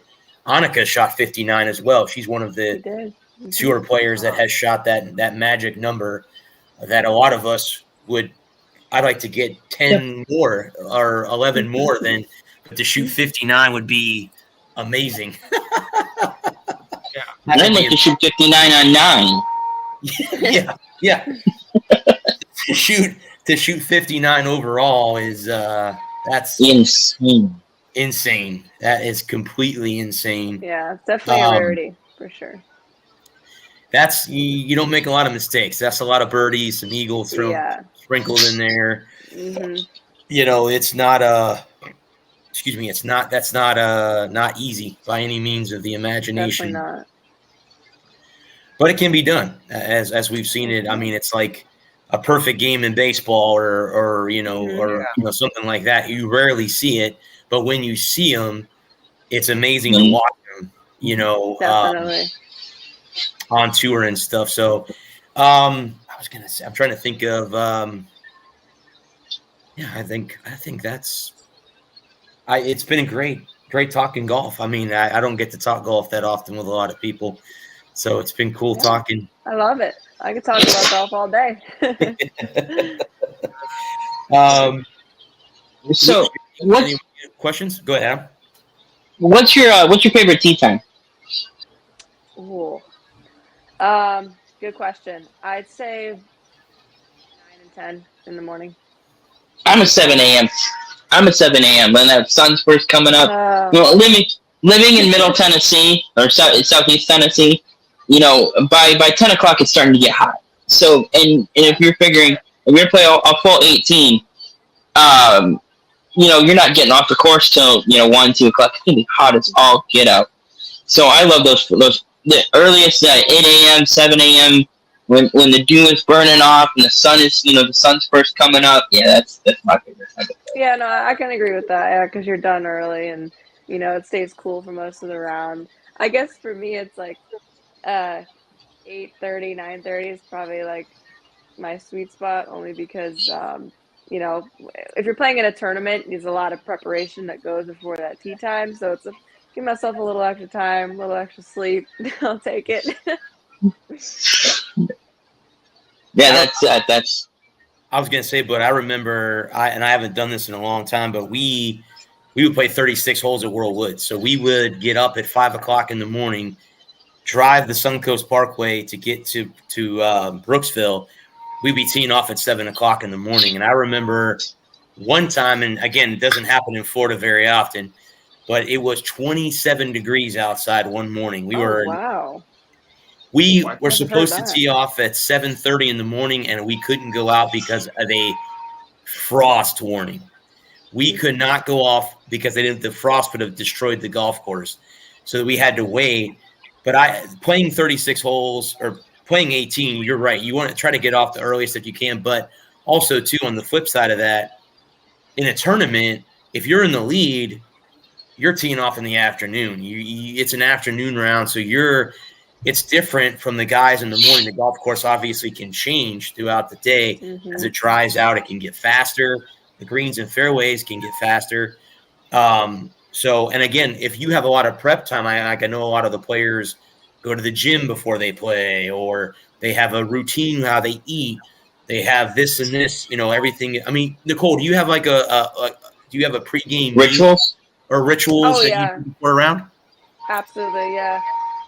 If I have a morning tee time, I'll always do stretching beforehand. I mean, that's pretty much every day, but always do stretching. I always try to have, good breakfast. I actually know one of my big key factors is eating oatmeal before every round, because that keeps me sustained for a while. And yeah, I mean, I try to keep it as simple as I can because, I have a lot going on in my mind. But yeah, stretching, good breakfast. I get out there. I usually putt first, go on the range for a while, then I'll putt again. This is like for a morning time. If I have an afternoon time, I'll do like a workout, maybe some cardio in the morning, have a good lunch. It just depends. I like to make sure I'm hydrated plenty beforehand. So yeah, it depends on the player. It's all preference, but it's important to be, hydrated, fed, stretched out before you go out there and play. Especially like you said, if you have an afternoon tee time, probably means you're in the lead. So Yeah, important to have a good mindset for that as well. correct. Yeah, because if you're teeing off in the morning, you're playing from behind, and there have been times where players have teed off early, and then by the end of the day, they're in the middle of the pack. And on a weekend, on a Friday, you had an early morning tee time, and on Saturday, you're in the middle of the afternoon. So like I said, the golf course can change through the morning. Yeah. Obviously, it'll be slower during the morning, and sometimes, and maybe the majors this year, if it's raining, you want to try to get out there early before the rain gets going, because if the rain comes going, it really messes things up. And I know the rules have changed, because in Bobby Jones's day, they played in the rain. Unless once it was lightning, they played in the rain. They played in the rain. So it wasn't like it is now, where if it rains, and then that also too could throw off your routine, having to sit and wait for, say, hey, my tee time, I'm the leader, I'm going off at 2:30. Now there's a 3-hour rain delay. Now you're like, okay, now if it's later in the year, you don't get on the East Coast, so you can't go out and play. So now you're okay. Now you got to get prepared to play 36 holes the next day. They're going to throw you off a 10. You're going to tee off, and now you're playing 36 in one day compared to playing your 18. And now your whole routine of working out or eating breakfast or lunch now is really all thrown off. Right. And some players, have it, and then again, that's another thing too about the game of golf too, is it's a mental game. It's big time. As Bobby Jones said, the hardest shot is the 3 inches between your ears. It's your brain, because your brain can get in the way of what you're doing. Like you just said, hey, I want to go for on a par 5, and then you, like Adam said, you're out there talking, well, maybe I shouldn't do that. Then you start to second guess yourself. You're like, okay, now you're fighting yourself. So that's where a caddy can come into play too. Like, okay, well, hey, you're hitting the ball well. Take it out, hit it. Worst come to shut. We're in the bunker, we're in the rough, whatever. We get a chip up, we get out of here with a birdie, or at worst a par. That's how you can think like that. Yeah. Well, what's your favorite course growing up? Because you're only 18. What's been your favorite course you played so far? Anywhere or just in Florida? Well, you can give me Florida and anywhere. You can give me both. In Florida, that's tough. I was a member at Cypress Run for a while, and that's one of my favorite courses, for sure. But probably, I've played a lot of really nice courses in California and in Las Vegas. So, definitely out there. I played the Mission Hills Resort that they play on the LPGA, where they jumped in Poppy's Pond. That was a really cool course to play. So probably that course or another one out there. like you were talking about earlier with the elevation change, it's a lot different, and it takes a lot to adjust to it. But once you get used to it, it's really fun to play golf out there. Okay. I've actually got to play Cypress Run, so I can dig with you on that one. Yeah, some of my favorites. Yeah, I haven't played out west, and I haven't got an opportunity to play, but I would have to admit, you said you played at Mission Inn. Is there a temptation to jump in the pond too? Like, I know that's how they celebrate their win. I would think as a golfer, you're like, yeah, I should jump in there too. What the heck, jump in, and because I know that's the celebration that they do, and I think at one time, Nicole, if I remember correctly, because that was one of the biggest celebrations in golf. I think at one time that pond was not really well kept, so when they were diving in, it was really dirty water. Now the golf course has cleaned the water up so that when you jump in. Yeah, actually, they only cleaned it for the tournament. When I was there, it was not cleaned. Okay. That's the only thing that kept me from jumping in it. Yeah, no, they only cleaned it for the tournament now. But yeah, I was like, man, it'd be cool if I could. But if it was clean, maybe I would have. But yeah, they only cleaned it for the tournament. So. Yeah, to dissuade people from jumping into the pond. Yeah, probably true. Yeah. Well, let's see this, guys. Note this day down, July 27th of this year. One of these times, we're going to be turning the TV on, and Nicole's going to be jumping in that pond when she wins that golf tournament. I'm telling you. I'm going to be texting her, hey, see, now you got to jump in that pond right there. Just don't leave us behind. Take us with you. I'll be watching it. But, I mean, okay. I mean, my favorite golf course in Florida, and this is going to shock a lot of people, but I think playing at MacDill Air Force Base. I'm not in the military. I had a good friend of mine who passed away a couple of years ago that was in Vietnam, in the Army in Vietnam, and got me out there, and I got to play. And every time I go on the base, it seems like it gets bigger, like it goes forever. The base goes forever. But yeah, I mean, I haven't got to play Cheval, so Nicole, I'm going to have to get with you and play that golf course. Come on out. In Tampa. I have not played that one yet. That's definitely one of the ones. The golf course that I worked at was Cove K in Clearwater, which is the golf course is shorter and it's tight. It's very tight, a lot of water.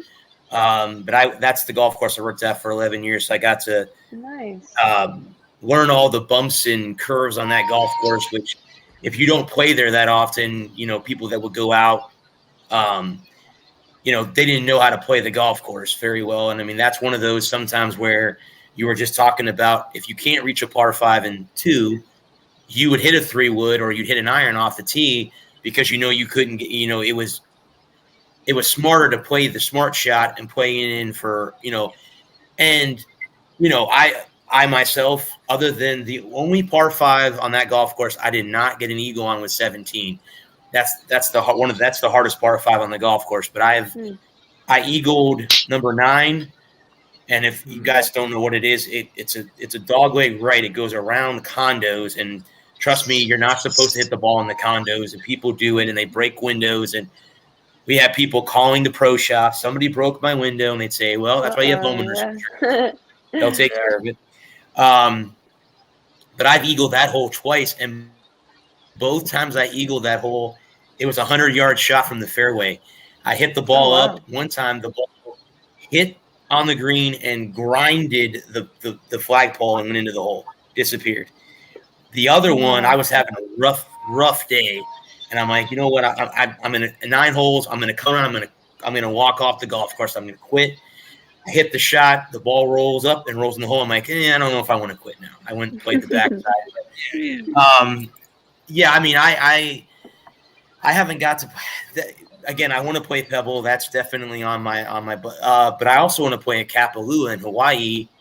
That's another one that's out there too. That's supposed to be pretty beautiful. I think that's where the PGA or not. I don't think that's where they start the season. It's the second stop on the tour in February. I think is when because you can't play in the north in February, so you got to play in the warm weather climate in Hawaii and Vegas, and then move your way across the across the country. But yeah, it's different. Golf is different in every state. To me, I mean, I think where down here in Florida we have Bermuda grass, where up north you have bent grass. Bent grass won't grow down here because it's too hot, and Bermuda doesn't survive up there because it's too cold. So it's you grow wherever you grow up. You know, as a player, you obviously adjust to those courses differently than when you change and go someplace else. So if you grew up in the north and you move south, the grass is different and vice versa. Like, so if I ever played at Bethpage or I played in Tennessee or something like that, the grass will probably be bent grass. It'll be different. Or in New Jersey, it'll be different. It will. So that's I mean, that's something too as a player that you have to think about going and playing those golf courses. Is the conditions and the grass are different. Obviously, none of us have played in U.S. Open rough, where the rough is like 7-8 inches deep, where you can't see the golf ball. Nicole, I mean, what's been you're trying out for the LPGA Tour. Can you give us anything that has kind of been a barrier for you? Anything like that has kind of, are you working through your game? What is the one thing that's kind of holding you back at the moment? I'm not meaning holding you back, but is there anything that you can, what are you working on to get to the tour? Yeah, so I mean, right now I got my Epson Tour card earlier this year, which has been great, and having the opportunity to play in those events is cool, But really, the biggest thing for me would probably, it's sort of also finances and also, finding the right opportunity to go. It's very expensive to sign up for those tournaments and to play in qualifying school and to travel and all that. And it's hard. And that's probably the biggest thing that's held me back, because I feel like my game's in a really good spot right now. And I really want to play more.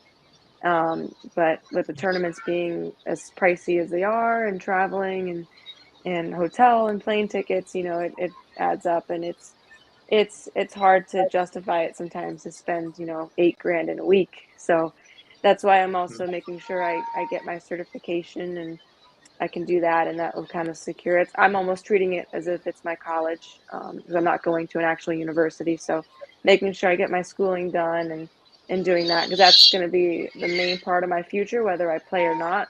Afterwards, I'm going to teach and give lessons. So, but yeah, I'd say the finance part of it is tough. And that's the biggest thing that's holding me back for sure.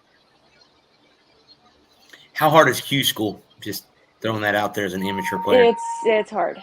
Yeah, stage 1 in Palm Springs is 3 courses, and you play. I played 2 practice rounds on each course beforehand, and then you play each course once, and if you make the cut, you play the one other course again. And it's hard. It's a different climate. It's really warm up there. It's August in Palm Springs, California, so you're like 110 degrees. And there's a lot of good talent. And it really, whoever gets the hot hand is who's going to make the cut. And it's just, if you're hot, you'll make it. If not, you won't. And it's just kind of that's how golf is. It's just kind of one of those things. But yeah, it's hard because you got to be on. You got to get breaks. You got to make putts. And that's the main part of it. Yeah, no, my adopted brother got his teaching card, and it took him, I think, 2 or 3 times to go through the tournament to get certified to be a teacher. But he did it for a while too. He's now married and has kids. I think it took him 2 times to get it to where he was able to finally qualify, because he had to go through same thing. I think you tee off in the morning round, then if you make the cut, you play another 18, and then at the end of the day, there's only so many spots that are handed out, and then if you're one of the few that get lucky that get there, then it's great, because now you're like, oh, okay, now I can go and be a teacher. Right. But yeah, I think. Yeah, I mean, I've heard, again, I've watched a lot of golf documentaries, read a lot of books on the game, and the Q school I've heard is one of the hardest things. And there have been PGA Tour players that have struggled in Q school that have been great on the tour and struggle in Q school. I mean, look at Ricky Fowler. There's a guy that, was great, and then went off the radar, got married, had a kid, and it took, a missed putt at the U.S. Open. He would have, or was it the PGA that he almost won? Forget which tournament it was. Which tournament was it? It was the U.S. Open, I think. U.S. Open. Oh. And, 2 weeks later, he finally wins. He wins. So it was nice. I did like what he said in the post game. He's like, well, it's not as important as these two are. And he pointed to his wife and his little girl. So he's like, well, see, sometimes you step away from the game and you learn that, family's important and stuff like that. So I think after a while, you play so long, it gets to a point like, okay, I'm good financially. I got sponsors. If I take, a month or a couple of months off, spend some time with my family. Obviously, Brittany Lincecum was that. I know she got married and had a baby herself, and that's what you read her tweets and stuff. That's shit. She goes, well, I don't get to practice as much anymore as I used to because I have a little one that I have to take care of. So it changes again as you get older, and some don't. Some players don't. I guess it's up to the player. If they want to have a family. But a lot of them do. A lot of them have girlfriends or husbands or wives or whatever. They have them off the golf course. I mean, and sometimes, like, in your case, Nicole, with Tiger too, his dad was his most important. I mean, when Earl Woods passed away, I think it changed Tiger a lot not to have his dad there. And when he won the Masters in '97 and he hugged his dad, and it was cool when he won, was it 2017? 19. And he hugged Charlie. That was so cool to have to kind of replicate that, but the other way around. Charlie come a full circle. Yeah, I don't know if you've got to see Charlie play, but the kid's a player. He can play. Yeah. He again, it's really hard because again, his dad is probably the GOAT. Maybe Jack, if you want to throw that in conversation. It's going to be hard for Charlie in his dad's shadow if he goes on tour. I think in any fashion, if your mom or your dad was great at a sport and you are the next in line, I think it's very, very hard to like, okay, now I'm in my dad or my mom's shadow. Okay.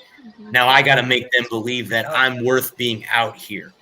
And I think it's going to be hard for Charlie a lot to fall in his, but hopefully as us golf writers or fans, we let Charlie be Charlie. There will never be another Eldrick, Tiger Woods. It's Charlie Woods. It's gotta be hard to live up to when your parents are, superstars and they expect you to be the same, but I think that puts a lot of pressure on the kid too. Like, Tiger's my dad or Anka's my mom. That's a lot to live up to. You put a lot of pressure on the kid, to try to equal your parents or even your siblings. I don't think that's right. Because you may not be, as good as them, or maybe you will, but that's still a lot of pressure put on them. Well, I mean, I was going to say with the Earnhardts in racing. Yeah, that's where I was going. Dale Sr. was the GOAT, right? And then Dale Jr. comes in and everyone thinks he's his dad. And that's not who he was. They needed to let Dale Jr. be Dale Jr.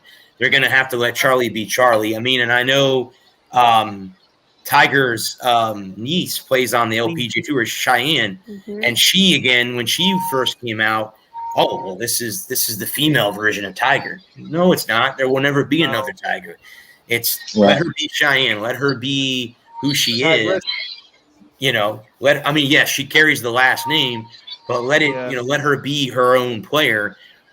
I think, Lou, you're right. I think a lot of times, and golf in particular too, is another one of those sports where, as a young player, and Nicole, she could vouch for this too. If your parents push you too much, it doesn't become fun anymore. It becomes a chore. And my uncle, when he taught me, he told me, he said, hey, when you're ready to go to the range, you'll go to the range. I'm not going to force you to go. If you want to get better at the game, you'll go and practice. But I'm not going to force you to go to the driving range. And I've watched, kids that are, like your age when you first started playing at 6, that they're forced at 5 years old to be on the golf course because all their parents see is dollar signs. So that's scary because you don't want the youth to get pushed away. Yeah, that's true. That's true. Well, you bring up the Earnhardts, and I was thinking about the, golf is in many ways like a motorsport, where you can be having a great day, and you're hitting the ball well, and it's rolling like you want it to roll, and then wind kicks up, and you hit a shot up in the air, and and you lose the ball in the woods, can't find a ball, so you got to play a different ball. You get that ball out of the bag, put it on you drop it, and you hit it, and it just doesn't hit like the last ball you had. And the same way with where you come in, you get a new set of tires, the car just doesn't drive the way you want it to drive anymore. And then kind of that caddy relationship that you have to have with your player is a crew chief driver.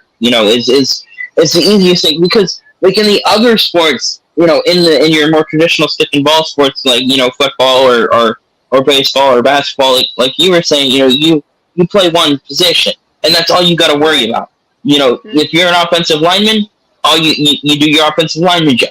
You're quarterback, you do your quarterback job. When you're playing golf, you're responsible for everything, the mechanics of your swing, getting your feet positioned properly. You can be out there, you can have a great round. You come back the next week and do everything the exact same way, and you're 10 shots off, and you're like, I don't understand. And I had one more question. Well, I mean, I have 1,000 questions, but so when you play, do you play in glasses, or do you wear contacts, or both, or? Yeah, I just got contacts not too long ago, so I'll wear them sometimes. But usually I wear sports sunglasses, so not these. Right. And like when you're done with your driving and your putting and you're getting ready, like, do you listen to music, or do you hang out with your caddy, or what's your, like, okay, we got 30 minutes before tea time, everything's done, we've had breakfast, we've had lunch, we've gotten our practice in, we've stretched. Like, do you do meditation, or maybe pray, or? Yeah, for sure. I'm big with listening on music. I have AirPods in all the time. So yeah, I'll listen to music. I'll go in, I'll sit by myself in in the AC, and just, I'll pray beforehand, and just grateful just to be out there and just to be walking around on a golf course. It's pretty cool just to wake up and do that. So yeah, I'll pray for sure, listen to some music, get motivated, rethink my game plan. I always take notes, so I overlook those before I tee off. And yeah, I keep it real simple, and just try to have fun out there. It's the main objective. So I just try to have fun and play as good as I can that day. Well, Nicole, we'd like to thank you again for joining us. You're always welcome to come back on here and talk. I will get with you to play golf with you, because I want to play with you. So good. I'll let the boys know that you probably kicked my butt, but I'll let them know on here. Go easy on him, Nicole. Go easy on him now. No promises. But thank you again, Nicole, for joining us. We really appreciate you coming on and talking to us. Thank you so much for having me. It was great to meet you guys. Thank you. It's great to have you. Thank you so much. Come back soon. Night. Yep. I have will, a good night. For sure. Have a good night. Thanks, guys. Okay. That was awesome, dude. 2 weeks in a row with the guest, man. That was badass. So that's cool. Yeah, I think we kill our interviews. What's next, Brad? I have a guy on the 10th, so I don't have one next week. I have a guy on the 10th that is a baseball scout. So okay, get the baseball talk ready to go, because that'll be that night. Be a baseball scout. But guys, deadline too. Gerald, I'm sorry. I know you're not the biggest golf fan. He asked like one question. I see him in the back. He's just like, okay, all right. Hey, So I was listening and learning. Well, I'm happy to hear you say that. I'm happy to hear you. I don't want to board anybody, with anything. So Guys, I tried to get hold of Mikey and find out what happened. He said he enjoyed coming on. I don't know why he stepped away last week so early, but it was kind of cool to have. We got to have those guys back on during the middle of the season because absolutely. I want to hear what they have to say, middle of the season with some of the predictions that they made and fantasy guys and stuff like that. So I'll keep in contact with both those guys. Just like what just like y'all were talking, under par, over par, all that is Greek to me.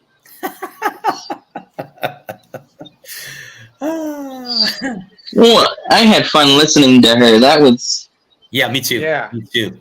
I got the guy that the podcast I'm on, guys, called Legacy Battle. That's the one that I do on occasion, and what they do on that show is they'll take 4 whatever. So the very first show that I was on was Mount Rushmore number 2 for the New York Yankees.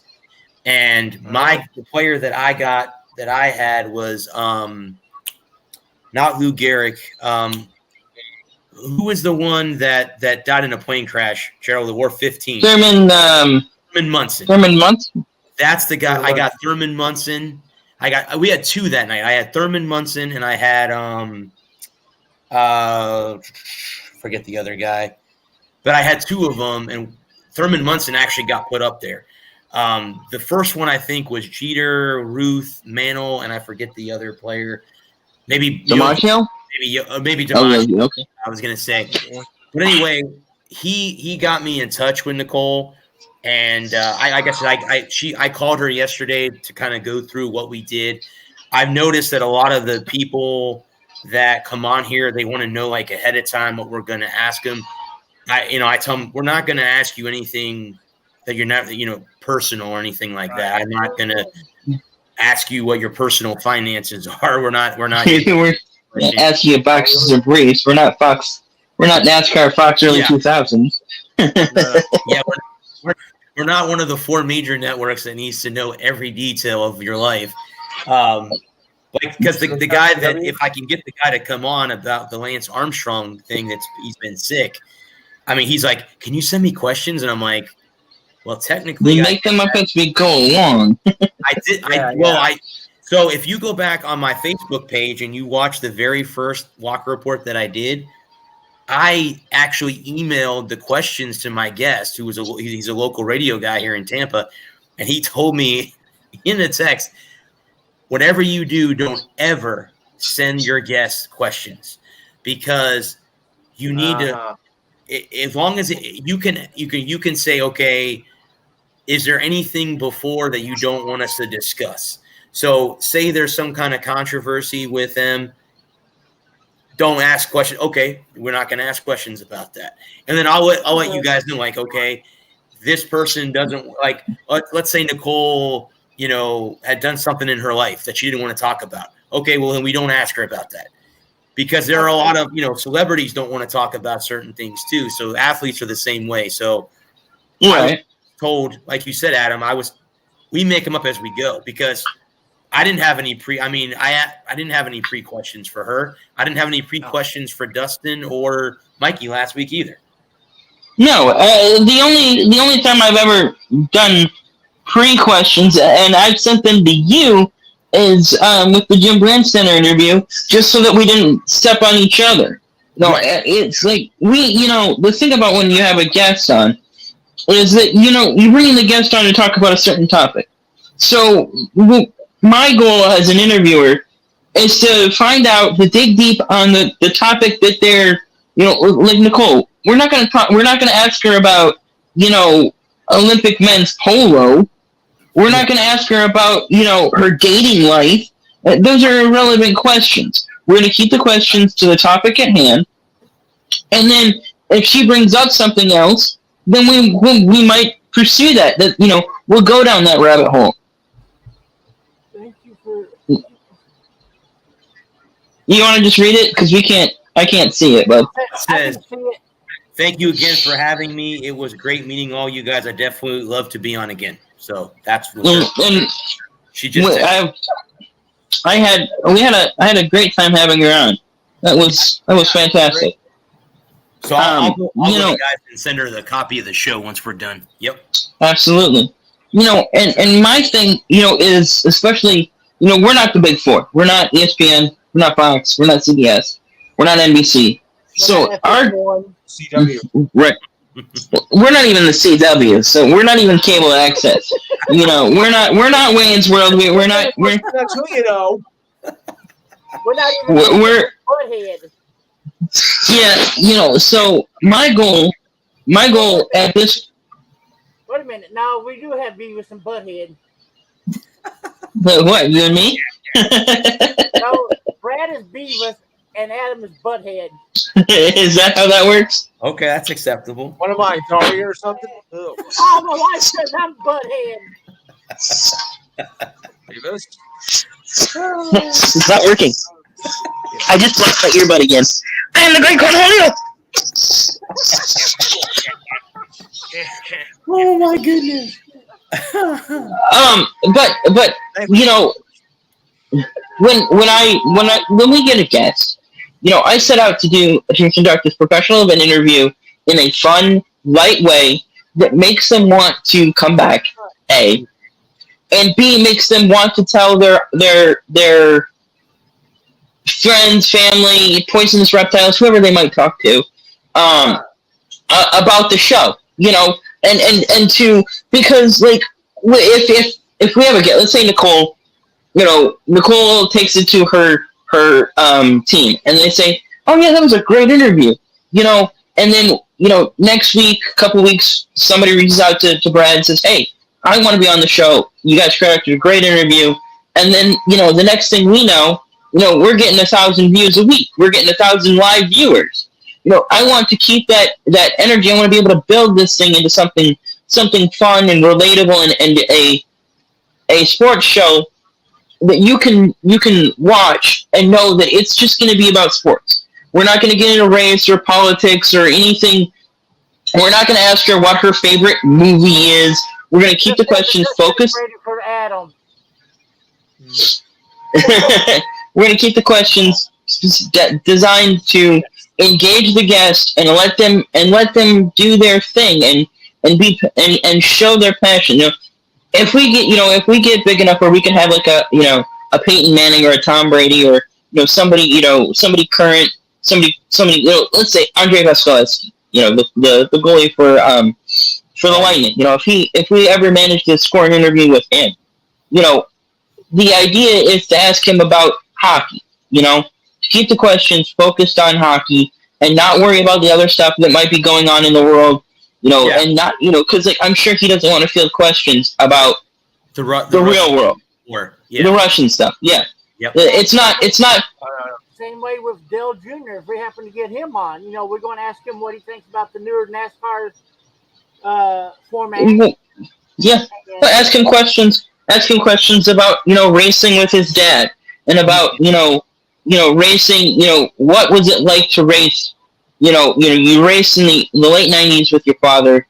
Then we all know what happens in 01, and we don't have to get into that if you don't want to. I mean, because I know on other shows that you have, and you know, I know you're not opposed to talking about it, but if you don't want to talk about it, that's fine. You know, what was it like to race after 01, and how long did it take you to get to a place where it was not just, this is what I have to do. You know, those kind of questions where we're not gonna force a guest to answer a question about something they don't want to talk about. Like Carl, let's say. Question two is, what made you make the decision to get out of the car? Yeah, you know. Stuff like that. I'd love to have him on. Hey, I'd love to have any of those guys on. That'd be great. I could get Dale Jr. on, or a Jeff Gordon, or Jimmy Johnson. Even though, just like Gerald with you, like, if you guys are talking NASCAR, I'd be like, I'm just gonna sit back and just listen to what these pros. Because Adam, like, honestly, when we went to the NASCAR Hall of Fame, you know, a couple months ago, it was so fun to go with somebody who knows the sport back and front, and to know, like, to give the history of the sport and growing up and being a huge fan, as much as a fan as he is.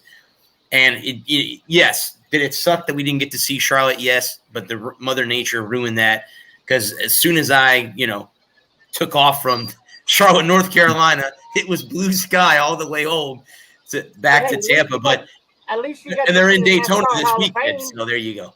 So at least you got to see the NASCAR Hall of Fame. The cool part, Gerald, was first, number one, getting to meet Adam in person. Talking to him on a computer screen is great, but to get to meet him in person was great. I hope to get to meet you and Lou as well someday down the road. And like I said, maybe in the future, the three of you can come to Daytona and we'll hang out at the track. We'll go to, the beach during the summertime.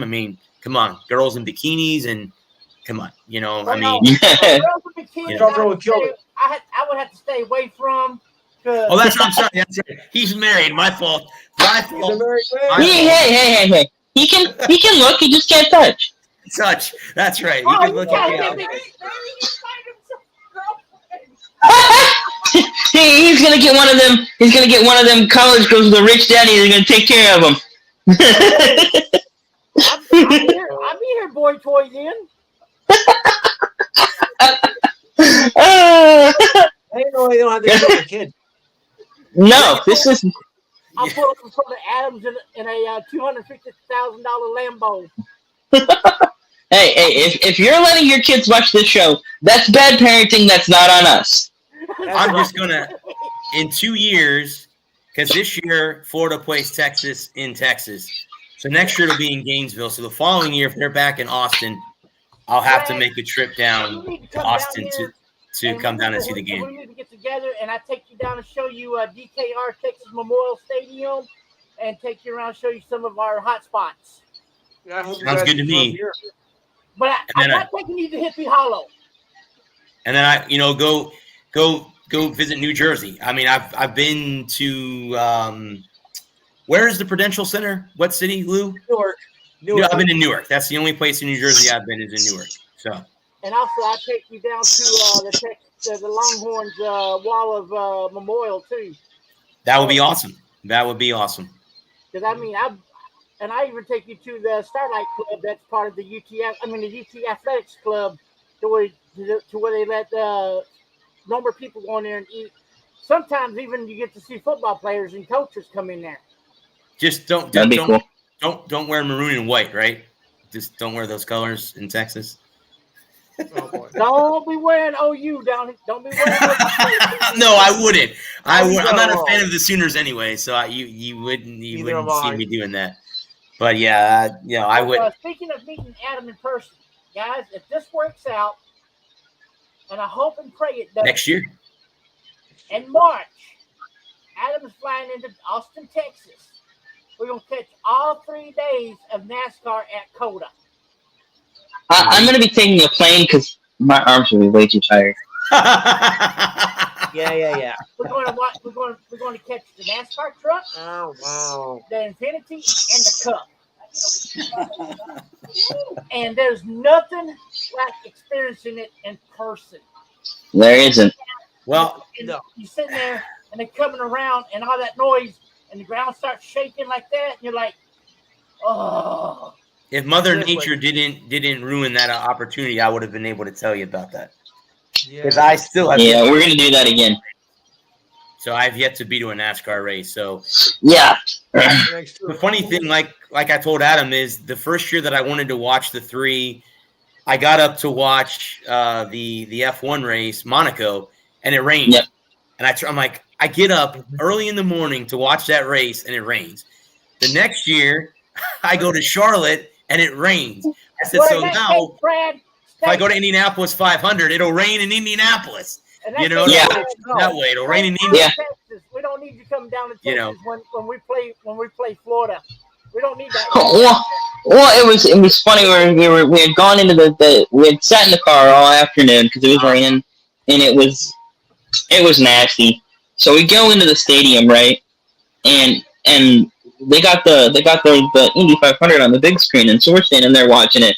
And I was telling Brad, I was like, it wouldn't have mattered if we had gone to Indy this year instead of going to Charlotte. It'd have been raining in Indy. It'd have been gorgeous in Charlotte, but raining in Indy. Yeah. Yeah. Yep. And The hard part about planning a trip like that is that you can't cancel it. Once it's on, it's on. Correct. And that's why I was so glad we had the museum tickets. And so that even if the rain's, because that's why I was watching the radar and watching the weather forecast on Tuesday and Wednesday. And it's like, yeah, it's gonna rain. It's gonna rain all weekend, isn't it? And it's like, well, at least we have the backup plan. Well, at least we get to go to the museum, and we get to do that, and then the whole weekend isn't a total loss. Correct. So that was cool. I'll give you And then, warning, Adam. When you fly into Austin, watch out for TSA agents down there because they like to get handsy. one thing, I'll just go through I won't carry. I'll just have carry on. Just throw my bag in the thing, take my shoes off, take my belt off, walk through the metal detector. Yep, that's basically all you have to do. Yeah. And but no, the nice thing about Coda is even if it does rain at Coda, once the rain stops, they'll slap some rain tires on them and turn them loose. Once they get the standing water. And also, if it is raining, if it's just like light raining, they put rain tires and windshield wiper on and tell them go for it. Turn them loose. So Austin Coda won't be nearly as worried. So even if they're predicting 100%, as long as it doesn't rain hard all day, we'll be all right. That's the only thing. Yeah, tell me about it. Well, I totally forgot a raincoat too. I don't have a raincoat, so I would have to make one out of a hefty bag. Because when I left here on Friday afternoon, it was dry. It was clear. It was sunny. I needed my sunglasses. It wasn't cold, so I didn't even think about grabbing a jacket. And it rained all day. Both days we were in Charlotte. It started raining. I pulled into the parking lot at the hotel, and it started raining. And it didn't stop until 3 o'clock, 2:30 on Monday. Yeah. Yeah, because when I got there, you came and picked me up at the airport. It was raining outside. And then when we went to the Hall of Fame, it had stopped, but it got cold. But it stopped. It was just drizzling. And then we went. Bottom let out. We went to Dairy Queen that night for dinner, and it was pouring again. And I'm like, well, crap.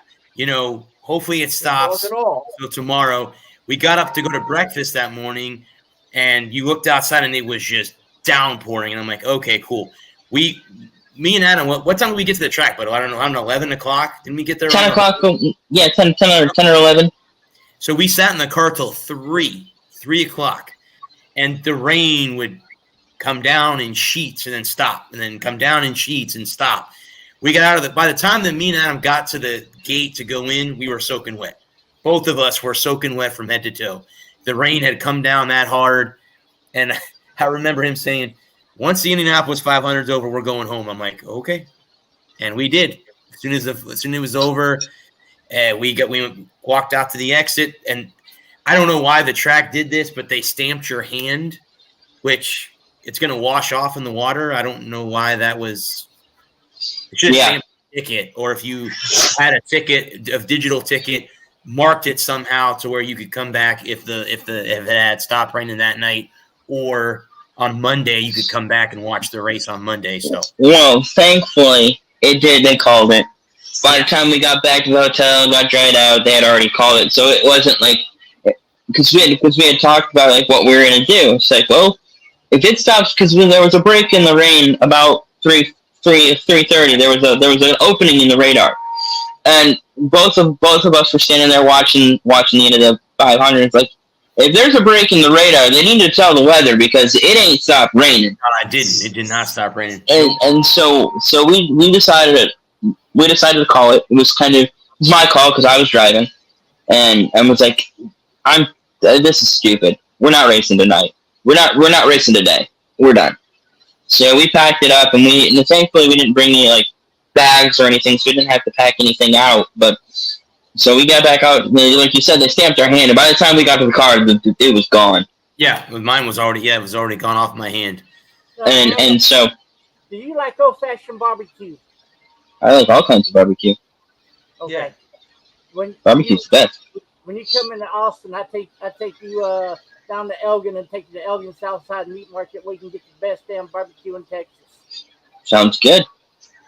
And it's so so tender.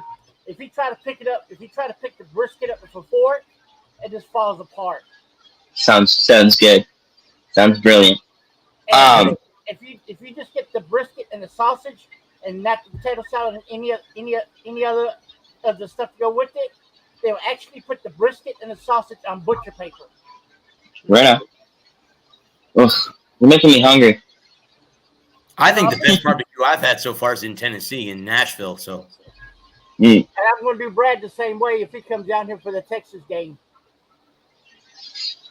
I'll be in blue and orange. Hey, I'll be in my orange and white. They'd be like, "Hey, man, wait a minute. Why the Texans? Where did you find him at? I found him in Florida. I found him in Florida and dragged him here. I hog-tied him and drove him to Texas. Yeah, he's an under the cover OU fan. He just didn't want to wear OU stuff down here. Actually, I'm trying to convert him into a Longhorn fan. Well, I don't know if you guys saw real quick because the show is we're past our time, but mercifully coming I saw that Colorado wants to come out of the Pac-12 to go to the Big 12. Yep. Dion is pushing for them to change conferences, so that's interesting. Back to the Big 12. Yeah, back to the Big 12. And to mention also, Joe Burrows was carted off the field today. Joe Burrow carted off the field. Jalen Ramsey got hurt too for Miami. There's been some injuries. The corner surgery on his knee. He's out until maybe the first game of the regular season. Oh wow! I mean, at least it'll be won't be on too long. It's going to be interesting how they do with these injuries during preseason and during training camp. How you can't prevent them because it happens every year. Every year somebody gets hurt. Steps wrong and blows out an ACL. Blows out an ACL, MCL, goes out and breaks his toe trying to kick a football. Yep. Oh yeah, the Bucks lost Ryan Jensen last year to a ACL. It's just it happens. It's just, can you prevent it? You can't prevent it. You just got to hope it doesn't happen. In training camp. And the Giants did get Barkley signed. Oh, there you are. Yes, they did. 1 year. Yep, they got a 1 year deal. Josh Jacobs doesn't want to play in Vegas anymore. I guess that was what I've heard. Okay. Jacob wants out of Vegas and as far away from the Raiders as he can possibly get. Well, the Giants need to lock up Saquon for a long-term deal. Yeah. They need to get him locked up. So does the Cowboys with Tony Pollard. Deal, yes. If you want a 2-year deal during the offseason, that's not going to work with him too long. Well, if you look at the deal that he signed an $11 million contract. The tag is 10.1, so he only got 900,000. That's it. I mean, I know that that sounds like a lot of money, but I mean, to me, I would have signed for a lot more than just 900,000. I would have signed for another $1 million or $2 million before I would have agreed to the contract. Well, look at Justin Herbert. He got a big contract. Well, he got paid. You know who else going to get paid now is Joe Burrow. Burrow's going to rake it in. Joe's the next big guy contract. He's the next one to get his big boy contract. So, 33.7 guaranteed and no trade clause in Herbert's contract. The Chargers just got to keep choking games away. That's the thing with them. They can't. They get a lead and they can't hold a lead. They need to stop choking games away.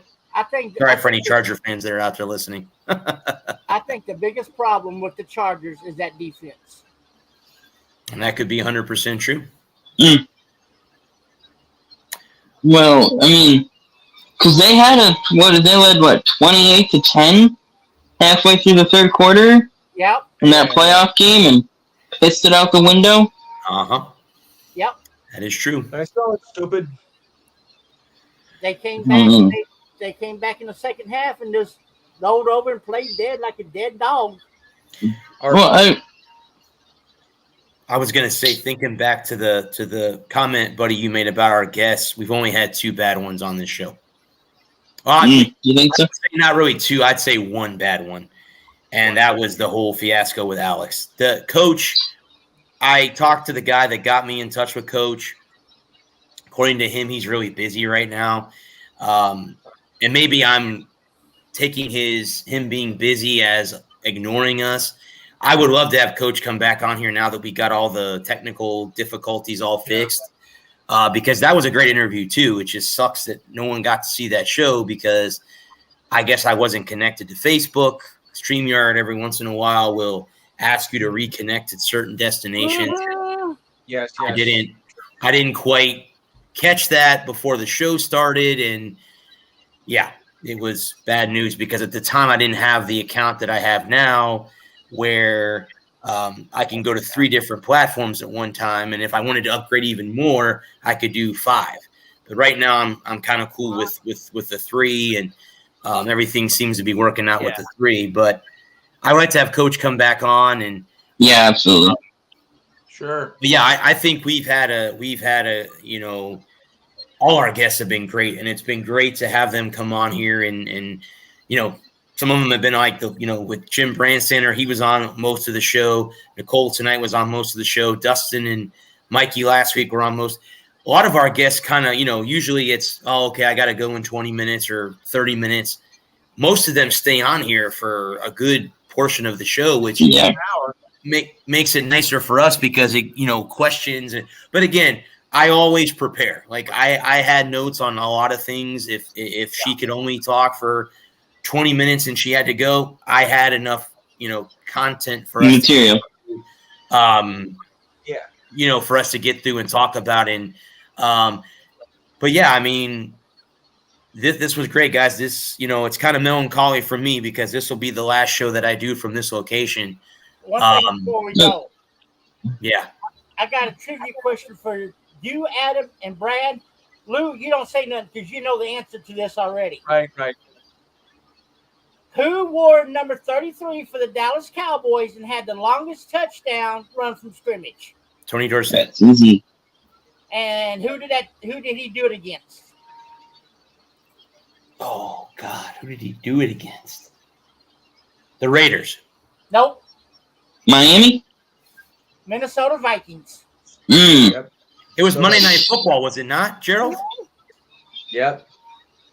The Minnesota Vikings. Interesting. Okay. Dallas was backed up at their own 1-yard line.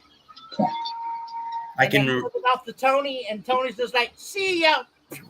I can runs up the tunnel. I used to have a 25th anniversary of Monday Night Football on VHS, not DVD. Oh God, yeah. Yes. And that call was on that tape as one of the greatest calls on Monday Night Football. So when you said 33 for the Cowboys, I'm like, if you don't know that's Tony Dorsett, you live under a rock if you don't know who wore 33. Right. That's like who wore 22 for Dallas. You don't know the answer to that question. It's You need to be watching this show. You don't know the answer to any of those questions. You need to be watching this show. Right. Because we're gonna alert you today. Yeah. Right. If you don't know any of these football players. Damn straight. All right. So who wore number 34 for Dallas and wore it for Minnesota? Well, that's easy. That's easy. Herschel Walker. Walker. Where did Herschel Walker go to college? That's easy too. Let's see if Adam can get it right. It's Georgia. He was there when they won their last national title before the last 2 years. Yep. Because my aunt grew up and lived in Georgia, and she had the 25th anniversary of the 20th anniversary of the 1980 Georgia Bulldogs drinking glasses. Oh. Who wore number 48 for the Cowboys and was nicknamed the Moose? Gerald Johnson. That was a hard one. Big fullback right there. That man He was a big boy. Him, Mike Allstott, and who was the fullback for the Chargers for so many years? Natron Means. Those three gentlemen should all be in the Hall of Fame right now, and they're not, but they all should. Yeah. Are they waiting? All of them should be. You know who's The only reason why Dale the Moose Johnson ain't in there yet is because he's a Cowboy. It's because he's a fullback. He's a fullback. Fullbacks don't make the Hall of Fame. I don't know why, but they don't. Why not? You know who is a bad mother? He was the best fullback the Cowboys ever had. He is. You know who was a bad mother as a fullback? Was Corey Schlesinger. Oh, Yeah. man. Oh, yeah. There's another one. Yep, there's another one. I don't know if he's Hall of Fame, but he was lights out for, 6 years? Dallas had a great defensive player, and when this man hits you, you know you've been hit. And that was Bill the Hitman Bates. So, Yeah. He would hit you to stand there and laugh at you. There was a story about when he was playing college football. He hit a player so hard in the helmet and cracked both their helmets right down the center. I can imagine. That. I remember. I remember hearing the story about Dick Butkus, and I forget who the linebacker was now, but in the 50s, it was practice, and he was playing with the Bears, and he came across the middle because Butkus played tight end, and it was practice, and the quarterback at the time, who I don't remember, threw the pass to him, and the linebacker just blew. It was Ditka. It just blew him up in practice. What number did Mike wear? You don't see that anymore. I want to say 88 is the first number that came to mind. Or 50. I don't remember offhand. Butkus wore 50. What did Ditka wear? 89. You were close. 89. Okay, 89. Number that he wore. Ditka wore 89. Yep. Yeah, Brad, we're already at 2 hours and 12 minutes. Yeah, I was going to say, go ahead and do your show. Okay. All right. And then sports show rolls on Saturday, 4 to 6 p.m. Eastern Time. Number to call is 512-543-4662. We'll be discussing more of the Women's World Cup, which has been going on all week. We'll look at the MLB Hall of Fame, even though it's not much of a Hall of Fame because only 2 players, but I think noteworthy anyway. Look at NFL training camp. Maybe I'll do some of this. Look at what your teams, how the conferences divisions stack up. Maybe I'll do that in 2 parts. I haven't decided yet. But I'll think of something. And we'll recap the British Open. I mean the Open. Sorry. You could call it either way. Okay. Yes.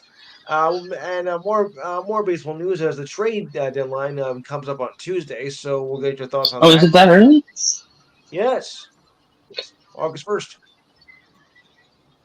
And of course, we'll have regular features such as the ridiculous sign of the week, sports trivia, this week in sports history, the feel-good story of the week, and the best and worst of July.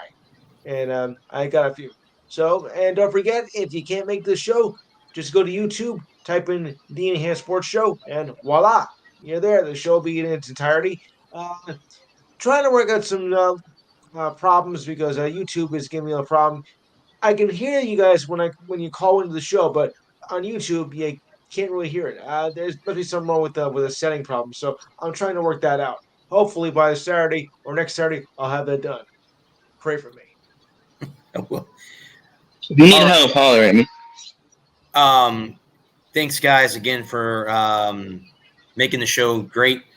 Thank Nicole for coming on. Again, this is kind of melancholy for me because this is going to be the last show that I do from this location. And again, it's one hell of a way to send you out.